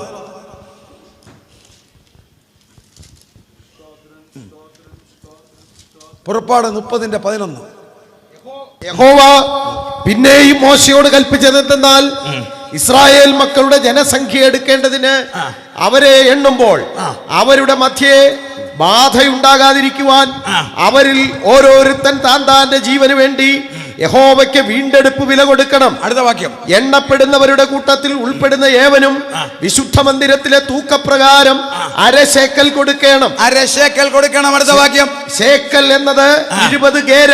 അടുത്ത വാക്യം, ആ 1/2 ശേക്കൽ യഹോവയ്ക്ക് വഴിപാടായിരിക്കണം. അടുത്ത വാക്യം, എണ്ണപ്പെടുന്നവരുടെ കൂട്ടത്തിൽ 20 വയസ്സും അതിന് മീതെയുള്ളവരെല്ലാം യഹോവയ്ക്ക് വഴിപാട് കൊടുക്കണം. അടുത്ത വാക്യം, നിങ്ങളുടെ ജീവന് വേണ്ടി പ്രായശ്ചിത്തം കഴിക്കുവാൻ നിങ്ങൾ യഹോവയ്ക്ക് വഴിപാട് കൊടുക്കുമ്പോൾ ധനവാൻ 1/2 ശേക്കലിൽ അധികം കൊടുക്കരുത്.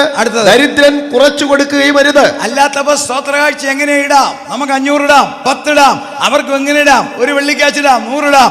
എന്നാൽ ജനസംഖ്യ എടുക്കുമ്പോൾ വീണ്ടെടുപ്പ് വിലയായി ദരിദ്രനായാലും ധനവാനായാലും 1/2 ശേക്കലേ ഇടാവുള്ളൂ.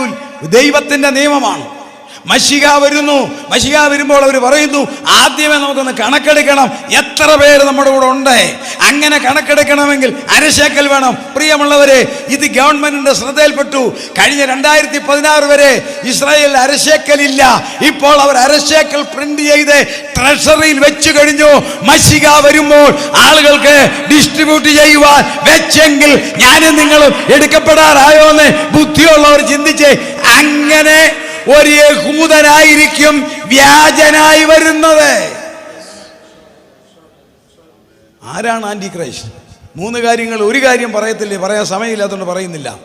1, അവനൊരു യഹൂദനായിരിക്കും. 2, ഏറ്റവും ഗൗരവം, 10 രാജ്യങ്ങളുടെ ഇടയിൽ നിന്നും വരും. 3, പലരും പല അഭിപ്രായങ്ങളും പറയും. ആ നേതാവാ, ഈ നേതാവാ. ബൈബിള് പഠിച്ചാൽ കാണാം, ഇവൻ സിറിയയിൽ നിന്നും വരണം. എല്ലാ വാക്യങ്ങളും വായിക്കാൻ നമുക്ക് സമയമില്ല. ദാനിയേൽ പ്രവചനം 11-ാം അധ്യായം സിറിയൻ ഈജിപ്ഷ്യൻ യുദ്ധത്തിൻ്റെ കഥകളാണല്ലോ. വടക്കേ രാജ്യം എന്ന് മധ്യത്തിൽ പലസ്തീൻ, വടക്കേതിലെ കൊച്ചമ്മ തെക്കേതിലെ ചേർച്ചി എന്ന് പറയുന്നത് പോലെ പലസ്തീൻ്റെ വടക്കേ രാജ്യം സിറിയ, തെക്കേ രാജ്യം ഈജിപ്റ്റ്. ഇവർ തമ്മിൽ നടന്ന യുദ്ധമാണ് 11-ാം അധ്യായം മുഴുവൻ. അത് വായിക്കുമ്പോൾ കാണാം. അവിടെയാണ് ക്ലിയോപാട്രയുടെ വിവാഹം കാണാം 17-ാം വാക്യത്തിൽ. 6-ാം വാക്യത്തിൽ കാണാം ബേനസീർ രാജ്ഞിയുടെ വിവാഹം കാണാം. ഇതൊക്കെ ചരിത്രമാണ്.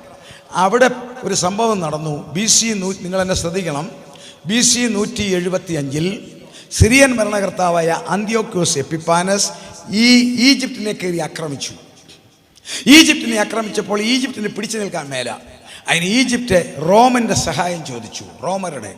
റോമൻ പട വന്ന് ഈ അന്ത്യോക്യോസ് എപ്പിഫാനസിനെ കഠിനമായി തോൽപ്പിച്ചു, ഓടിച്ചു. അവർ തോറ്റോടിയത് പലസ്തീനിൽ കൂടെ വേണം പോകാൻ. നടുക്കത്തെ രാജ്യം അതാ. തോറ്റ് പലസ്തീനിൽ കൂടി ഇങ്ങനെ ഓടിയപ്പം യഹൂദന്മാർ ഒരു സഹായവും ചെയ്തില്ല. അവർക്ക് ഒരു കപ്പ് വെള്ളം പോലും കൊടുത്തില്ല. യുദ്ധത്തിന് പോയിച്ച് പോവുക എന്ന് പറഞ്ഞു. ഈ വൈരാഗ്യം തീർക്കാൻ BC 175 സിറിയൻ ഭരണാധികാരിയായ അന്ത്യോക്യോസ് എപ്പിഫാനസ് ഈ വൈരാഗ്യം തീർക്കാൻ യെറുസലേമിൽ വന്ന് യഹൂദൻ്റെ വിശുദ്ധമായ ദേവാലയം അശുദ്ധമാക്കി. ചരിത്രമാണ്. അവിടെ യഹൂദന് നിഷിദ്ധമായ ഒറ്റക്കുളമ്പുള്ള മൃഗമാണ് പന്നി. അതിനെ യാഗം കഴിച്ചു. അവിടെ സിറിയയിൽ നിന്നും സ്വഭാവ ദൂഷ്യമുള്ള സ്ത്രീകളെ കൊണ്ടുവന്ന് വിശുദ്ധ മന്ദിരത്തിൽ താമസിപ്പിച്ചു. അതിൻ്റെ പേരാണ് ശൂന്യമാക്കുന്ന മ്ലേച്ഛത. ഈ സംഭവം കഴിഞ്ഞ് 205 വർഷം കഴിഞ്ഞ് നമ്മുടെ കർത്താവ് AD 30 പറഞ്ഞു. മത്തായി 24:15 ദാനിയേൽ പ്രവാചകൻ മുഖാന്തരം അരുളി ചെയ്തതുപോലെ ശൂന്യമാക്കുന്ന മ്ലേച്ഛത നിൽക്കരുതാത്ത സ്ഥലത്ത് നിൽക്കും. അദ്ദേഹം പറഞ്ഞതുപോലെ BC 175 സിറിയയിൽ നിന്ന് വന്നുവെങ്കിൽ ഈ എതിർ ക്രിസ്തുവും അതിൻ്റെ നിഴലായി നിയമിക്കപ്പെട്ട നാളിൽ അവൻ വീണ്ടും തെക്കോട്ട് വരുമെന്ന് 29-ാം വാക്യത്തിൽ പറയുന്നെങ്കിൽ അവൻ ഒരു സിറിയയിൽ നിന്ന് വരണം, ഒരു യഹൂദനായിരിക്കണം, 10 രാജ്യങ്ങളുടെ ഇടയിൽ നിന്ന് വരണം. ഇതെങ്ങനെ ചേർന്ന് വരും? ചേർന്ന് വന്നു കഴിഞ്ഞു. 10 രാജ്യങ്ങൾ പറഞ്ഞു. സിറിയയിൽ നിങ്ങൾക്കറിയാമോ? സിറിയയിൽ അറിയാമെന്ന് വിശ്വസിക്കുന്നു. ഇപ്പോൾ ഏറ്റവും വലിയ അരാജകത്വം നടക്കുന്ന സ്ഥലമാണ് സിറിയ. അവിടുത്തെ ഭരണകർത്താവ് അൽ-അസാദ് എന്ന് പറയും. അദ്ദേഹത്തിന് 40% ആളുകളുടെ പിന്തുണയേ ഉള്ളൂ. അവിടെ നടന്ന വിപ്ലവത്താൽ 30 ലക്ഷം സിറിയൻസ് അഭയാർത്ഥികളായി യൂറോപ്പിലേക്ക് പോന്നു. ഒടുവിൽ 2019-20 10,000 യഹൂദന്മാർ അവിടെ അവശേഷിച്ചു. ഒടുവിലത്തെ ആ വിപ്ലവത്തിൻ്റെ ശക്തിയിൽ യഹൂദന്മാരെ കുറിച്ച് സിറിയക്കാർ യഹൂദന്മാരെന്നല്ല പറയുന്നത്, അവരുടെ വേർഷൻ മോശയുടെ അനുയായികൾ. അവർ മുഴുവൻ പോന്നു. ഇന്ന് ഒരൊറ്റ യഹൂദൻ സിറിയയിലില്ല. അവർ വന്ന് താമസിക്കുന്നത് യൂറോപ്യൻ യൂണിയനിൽ പെട്ട രാജ്യങ്ങളിൽ. അപ്പോൾ 10 രാജ്യങ്ങളുടെ ഇടയിൽ വരും ഒരു യഹൂദനായിരിക്കും. അവൻ വരുമ്പോൾ അവന് ഭരിക്കാൻ തക്കവണ്ണം അവൻ്റെ രാജമുടി, അതാ പറയാനാ 10 രാജ്യം. ഒന്നുകൂടെ വായിച്ചേ, 13:1.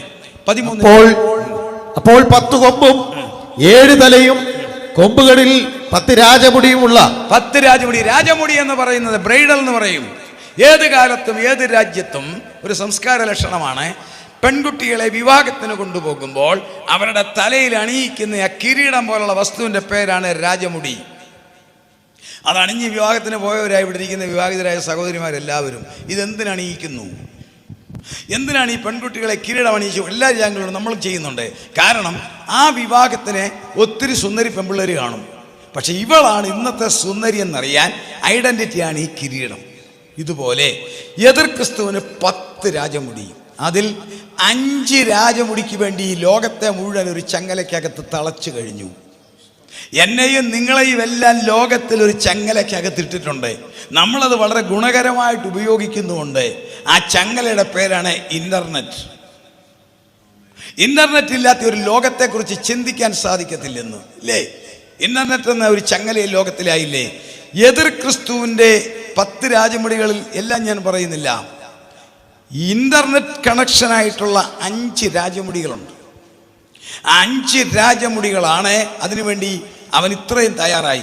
ഒന്നാമത്തെ രാജമുടിയാണ് സകല ഗോത്രത്തിന്മേലും ജാതിമേലും വംശത്തിന്മേലും അവൻ അധികാരം കിട്ടും.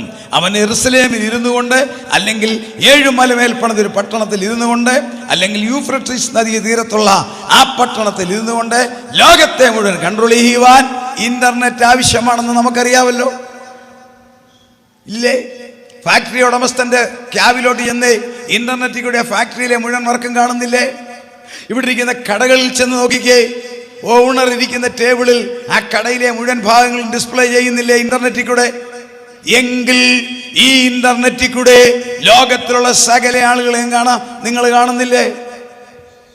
നിങ്ങൾ ഇന്റർനെറ്റിൽ കൂടെ നമ്മൾ കാണുന്നില്ലേ? നമുക്കത് സന്തോഷകരം. ഞാൻ ഓർക്കുന്നുണ്ട്, ഡാളസിൽ ഒരു 10 മണിക്ക് ഞാൻ സംസാരിച്ചുകൊണ്ടിരിക്കുക. പകൽ ഒരു ജോസ് മുണ്ടിയപ്പള്ളിക്കാരൻ എന്നെ കാണാൻ വന്നു.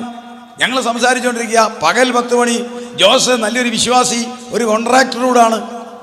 അപ്പോൾ സംസാരിച്ചു കൊണ്ടിരിക്കുന്നതിനിടയിൽ ജോസ് ഫോണും കൊണ്ട് വെളിയിലോട്ട് പോയി. ഞാൻ എൻ്റെ മകൻ്റെ വീട്ടിലാണ്.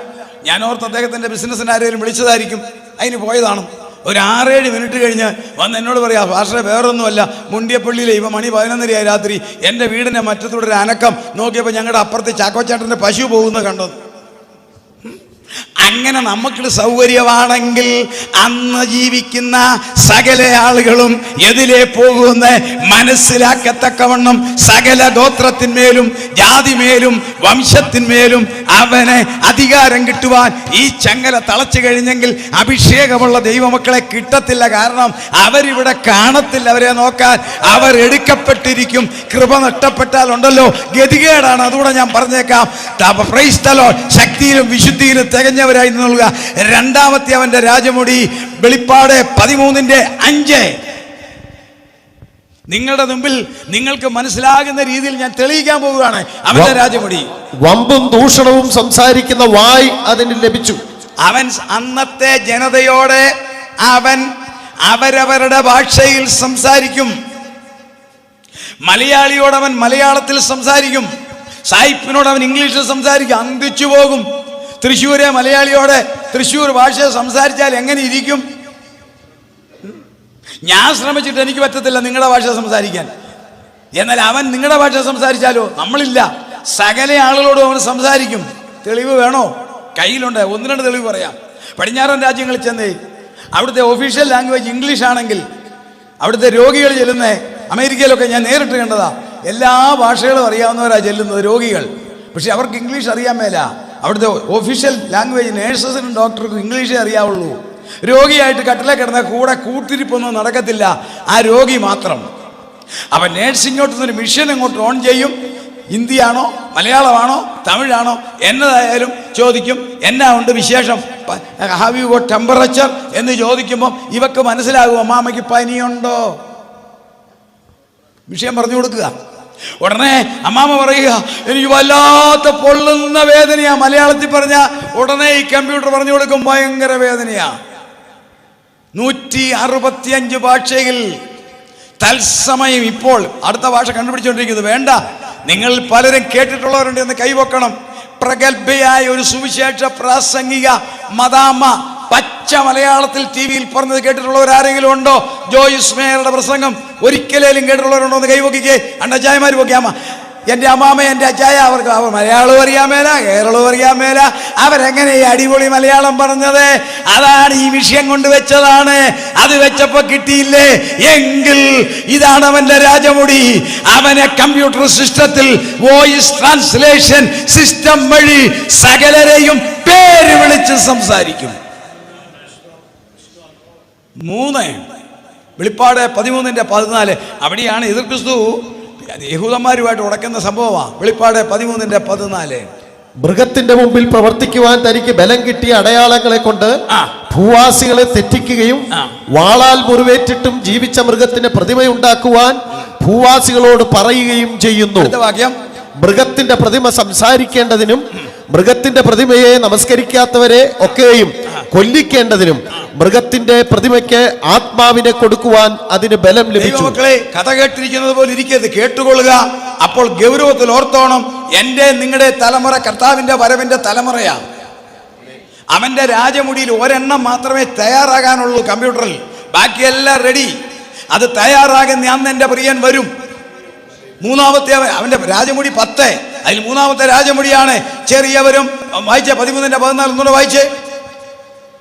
മൃഗത്തിന്റെ മുമ്പിൽ പ്രവർത്തിക്കുവാൻ തനിക്ക് ബലം കിട്ടിയ അടയാളങ്ങളെ കൊണ്ട് ഭൂവാസികളെ തെറ്റിക്കുകയും വാളാൽ മുറിവേറ്റിട്ടും ജീവിച്ച മൃഗത്തിന് പ്രതിമയുണ്ടാക്കുവാൻ ഭൂവാസികളോട് പറയുകയും ചെയ്യുന്നു.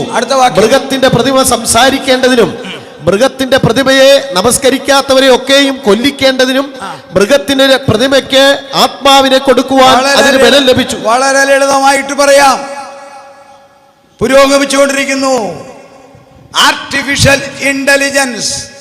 കേരളത്തിൽ അതിന്റെ കോഴ്സ് ഉണ്ട്. 1950 പ്രസിദ്ധനായ കമ്പ്യൂട്ടർ ശാസ്ത്രജ്ഞൻ ബ്രിട്ടീഷുകാരൻ അലൻ ട്യൂറിംഗ് അന്ന് പറഞ്ഞു, കമ്പ്യൂട്ടറിന് ജീവൻ കിട്ടുന്ന ഒരു കാലം വരും. അന്ന് അദ്ദേഹത്തെ എല്ലാവരും പരിഹസിച്ചു. നിങ്ങളുടെ കയ്യിലിരിക്കുന്ന മൊബൈൽ, എൻ്റെ കയ്യിലിരിക്കുന്ന മൊബൈൽ നമ്മളിവിടെ കാണത്തില്ല. അന്ന് കയ്യിലിരിക്കുന്ന മൊബൈലിനും അന്ന് കയ്യിലിരിക്കുന്ന ടിവിക്കും ആത്മാവിനെ കിട്ടും. അത് സംസാരിക്കും, സ്വയം തീരുമാനിക്കും, കാര്യങ്ങൾ തീരുമാനിക്കാൻ അതിന് പവർ കിട്ടും. അതിന് പറയുന്ന സയന്റിഫിക്കൽ വേർഡാണ് ആർട്ടിഫിഷ്യൽ ഇന്റലിജൻസ്. ലോകം മുഴുവൻ, കേരളത്തിലൊക്കെ അതിന്റെ കോഴ്സായി. നമ്മളിപ്പോൾ G5 കേരളത്തിൽ കമ്മീഷൻ ചെയ്തു. G7, 8 വന്നു കഴിയുമ്പോൾ ആർട്ടിഫിഷ്യൽ ഇന്റലിജൻസ് വരും. ഈ സംഭവിക്കുന്നത് കർത്താവ് വന്ന് തന്റെ കാന്തയെ, ഈ കുന്നിക്കോട്ടുള്ള ദൈവമക്കളെ എടുത്ത് 3.5 വർഷം കഴിയുമ്പോൾ ഇത് സംഭവിക്കും. എങ്ങനെ സംഭവിക്കും? അന്ന് ജീവിക്കുന്ന ഹതഭാഗ്യർ മൊബൈൽ ഓൺ ചെയ്യുമ്പോൾ, ഇന്ന് മൊബൈൽ ഓൺ ചെയ്യുമ്പോൾ വേറെ പടങ്ങളാണ് കാണുന്നില്ലേ? ഇന്ന് മൊബൈൽ ഓൺ ചെയ്യുമ്പോൾ ചിലർ തങ്ങളുടെ ഭാര്യയുടെ പടം കാണും, ഭർത്താവിൻ്റെ പടം കാണും. എൻ്റെ മൊബൈൽ എൻ്റെ കൊച്ചുമക്കളുടെ പടമുണ്ട്, അല്ലെ പൂക്കൾ കാണും. ഇതെല്ലാം നമ്മൾ വെച്ചില്ലേ? അന്ന് ഏത് മൊബൈൽ തുറന്നാലും ഇവൻ്റെ രൂപം വരും. TV തുറന്നാൽ ഇവൻ്റെ രൂപം വരും. തീർന്നില്ല, അവൻ പേര് പറഞ്ഞ് സംസാരിക്കും. എന്നാ ഉണ്ട് അച്ചാമ്മേ? ഇന്നത്തെ അച്ചാമ്മയല്ല, കൈവിടപ്പെടുന്ന അച്ചാമ്മ. എന്നാ ഉണ്ട് അച്ചാമ്മയെന്ന് ചോദിച്ചാൽ ആരാ വിറയ്ക്കാത്ത? ചാക്കോച്ചോ എന്ന് വിളിച്ച ചാക്കോച്ചൻ വിറയ്ക്കുമോ? നിയമം കൊണ്ടിരുന്ന് കേട്ടോണം, പ്രത്യക്ഷപ്പെട്ടാൽ ഉടൻ നമസ്കരിച്ചോണം. അതാണ് അവൻ്റെ ആഗ്രഹം.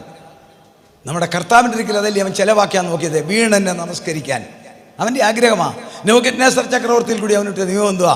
വീണ് നമസ്കരിക്കണം. എല്ലാവരും അവനെ നമസ്കരിക്കണം, അവന് ദൈവമാകണം. നമസ്കരിക്കാത്തവരെ ഉടൻ കൊല്ലിക്കും. എങ്ങനെ കൊല്ലിക്കും? ഒരു വാടക ഗുണ്ടായും വേണ്ട, പോലീസുകാരും വേണ്ട, പട്ടാളക്കാരും വേണ്ട. കണ്ടുപിടിച്ചു കഴിഞ്ഞു. ഞാൻ നേരത്തെ പറഞ്ഞ യൂറോപ്യൻ യൂണിയൻ, അവരുടെ ഏറ്റവും വലിയ ശക്തമായ ഒരു സംഘടനയുണ്ട്, ലോകത്തിലെ രഹസ്യങ്ങൾ ചോർത്തിയെടുക്കുന്ന സംഘടന. ആ സംഘടനയുടെ പേരാണ് യൂറോപോൾ. ആ യൂറോപോൾ 2018 ഇന്ത്യ മുതൽ അവർക്ക് ബന്ധമുള്ള സകല രാജ്യങ്ങൾക്കും മുന്നറിയിപ്പ് നൽകി. കമ്പ്യൂട്ടറും മൊബൈലും ഉപയോഗിക്കുന്നവർ 2022 അവസാനം മുതൽ വളരെ ശ്രദ്ധിച്ചോണം.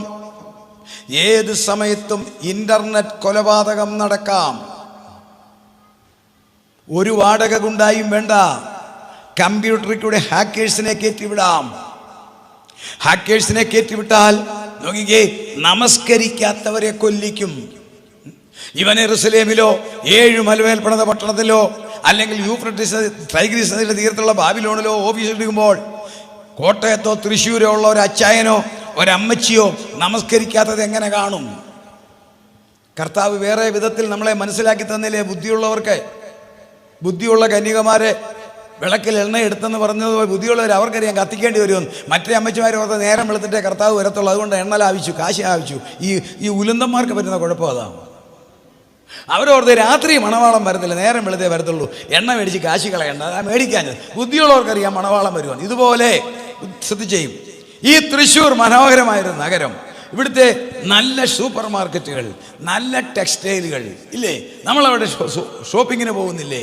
ഷോപ്പിങ്ങിന് പോകുമ്പോൾ ആ വാതുക്കൽ, ഗ്ലാസ് കൊണ്ടുള്ള വാതുക്കൽ ഒരു സെക്യൂരിറ്റിയും ഇല്ല. നമ്മളങ്ങോട്ട് ചെല്ലുമ്പോൾ എങ്ങനെ മാറിത്തരും? നമ്മളങ്ങോട്ട് ചെല്ലുമ്പോൾ തന്നെ മാറുന്നില്ലേ? എങ്ങനെ? അതാണ് സെൻസറിങ്. നമ്മുടെ ഷെയ്ഡ് അടിക്കുന്ന നിശ്ചിത അകലത്തിൽ നമ്മൾ ചെല്ലുമ്പോൾ, നമ്മുടെ ഷെയ്ഡ് അടിക്കുമ്പോൾ ഇത് മാറും. ഇതുപോലെ അന്നത്തെ ഡിവൈസ് ഉപകരണങ്ങൾ ഉപയോഗിക്കുമ്പോൾ ദൈവമക്കൾ ശ്രദ്ധിക്കണം, ഉപയോഗിക്കുമ്പോൾ അവനെ നമസ്കരിക്കുന്ന ഷെയ്ഡ് വീഴാത്തതെല്ലാം പൊട്ടിത്തെറിച്ചാൾ മരിക്കും. എന്നാൽ ഇന്ന് ദൈവത്തെ, കർത്താവിനെ ആത്മാവിലും സത്യത്തിലും ആരാധിക്കുന്ന ഒറ്റ വ്യക്തി അന്ന് കാണത്തില്ല. അവർ മുഴുവൻ എടുക്കപ്പെട്ടിരിക്കും. കരങ്ങളെ ഉയർത്തി ദൈവത്തെ സ്തുതിച്ചാട്ടെ. ഹല്ലേലൂയ. മൂന്നാമത്തെ രാജമൊഴി. ഒന്നാമത്തെ രാജമൊഴി ഞാൻ പറഞ്ഞു, വമ്പും ദൂഷണവും പറയും. വോയിസ് ട്രാൻസ്ലേഷനാണ് അവൻ്റെ പരിപാടി. 2 കമ്പ്യൂട്ടറിൽ കൂടി ലോകത്തെ മുഴുവൻ അവൻ നിയന്ത്രിക്കും. 3 നെറ്റിയിലും.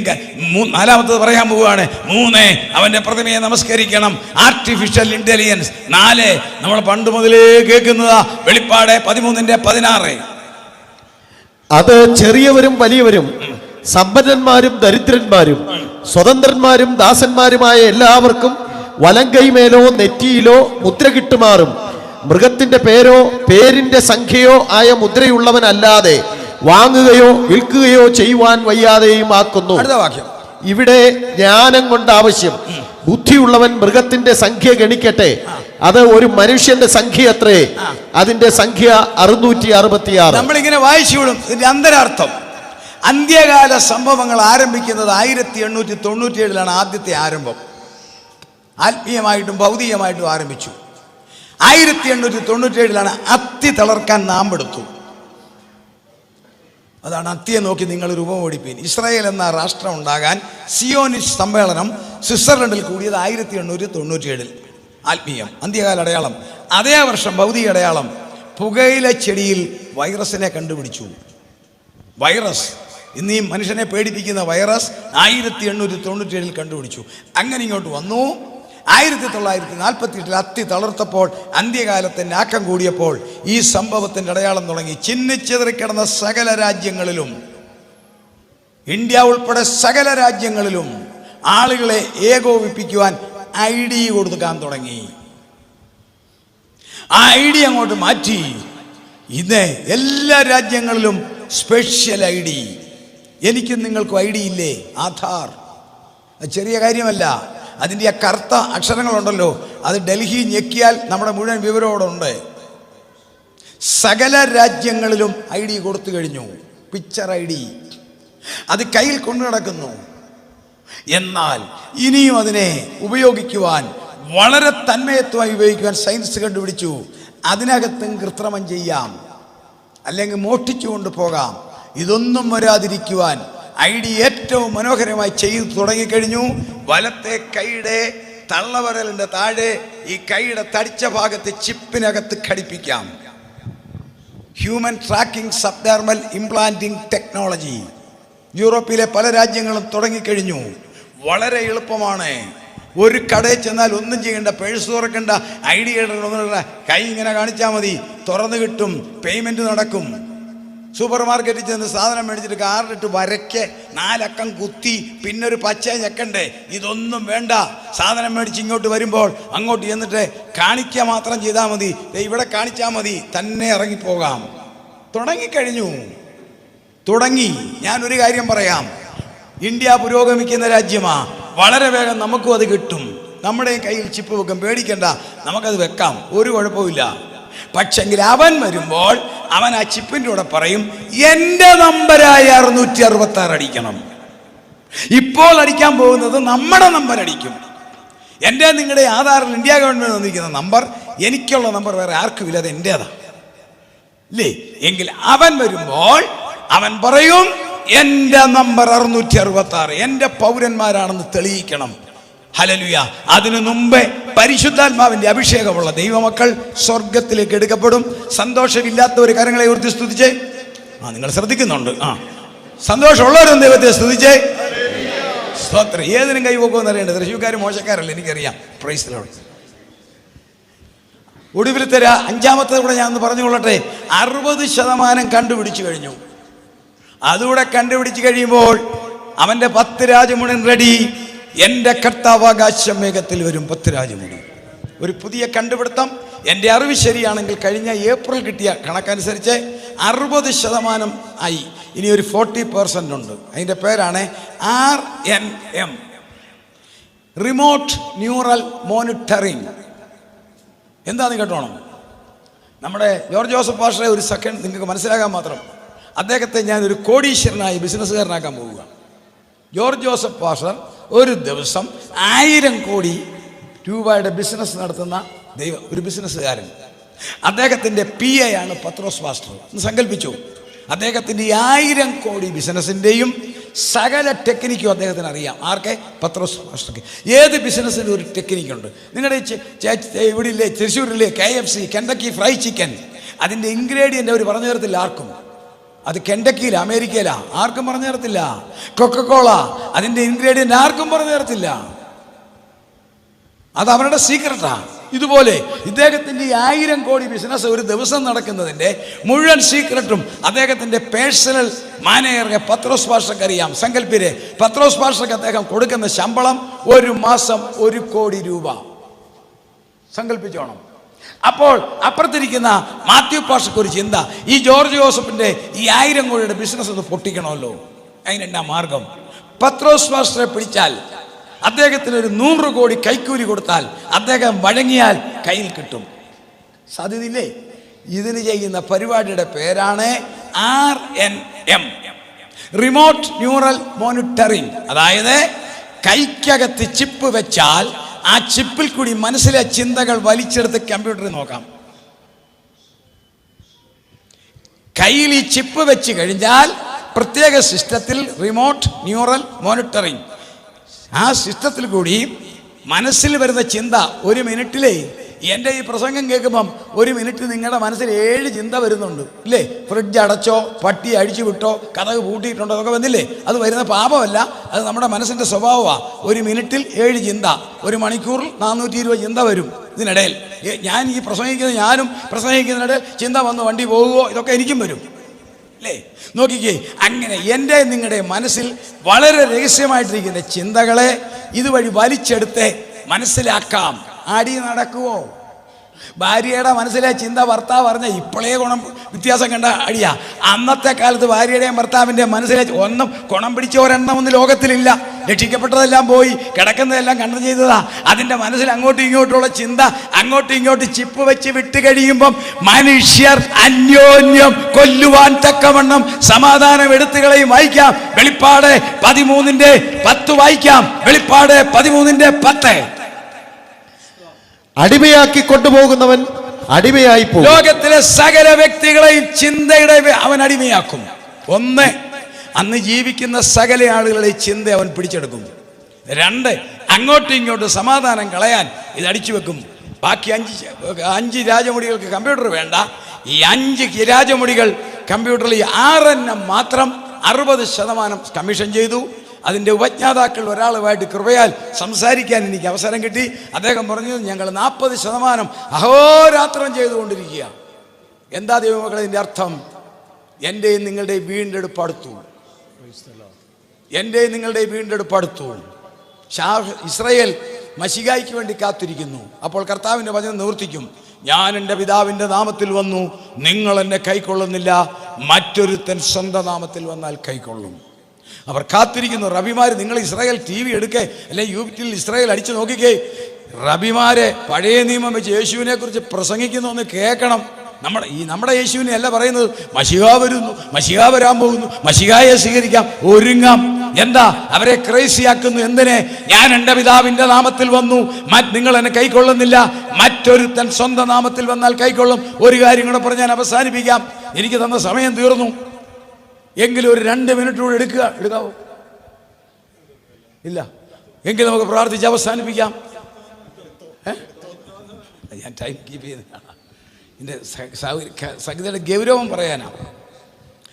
മൊബൈൽ ഇൻ്റർനെറ്റ് ഉള്ളവരെല്ലാം കയ്യിലെടുത്തു. ഞാൻ പറയുമ്പോൾ ഒന്ന് അടിച്ചു നോക്കണം. നമുക്കറിയാം 2 സാക്ഷികളുടെ ശവം യെരുസലേമിൽ കിടക്കും. അതാരും ആയിക്കൊള്ളട്ടെ. 3.5 ദിവസം സകല ജാതിക്കാരും ഘോഷക്കാരും അവരുടെ ശവം കാണും. ഇതൊക്കെ നമുക്കറിയാം, ഇല്ലേ? നമുക്കറിയാം. എങ്കിൽ മൊബൈൽ ഒന്ന് എടുത്തോണേ എല്ലാവരും, വേഗം എടുക്കണം. വെളിപ്പാട് 11:8. ജോസഫ് ജോർജ് പാഷ ഒന്നും പറയത്തില്ല, ഞാൻ നിങ്ങളെ തെളിയിക്കാനായിട്ട് എടുക്കാൻ പറഞ്ഞത്. എല്ലാവർക്കും എടുക്കാം മൊബൈൽ. വെളിപ്പാട് 11:8 ഒന്ന് വായിച്ച്. വെളിപ്പാട് 11:8.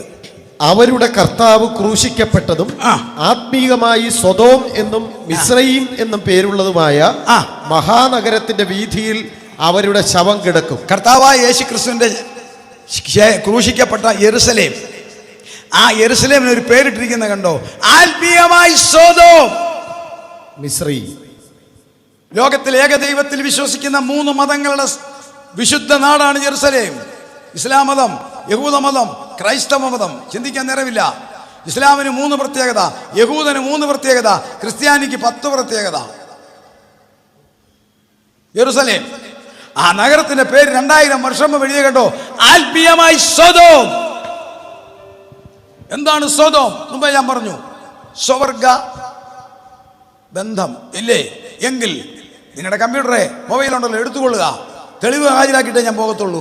2000 നിങ്ങളൊന്ന് അടിച്ചേ, മൊബൈൽ മൊബൈൽ എടുത്തിട്ട് അതിനകത്ത് അടിച്ചേ ജെറുസലേം ഗേ പരേഡ് 2018 എന്ന് അടിച്ചേ.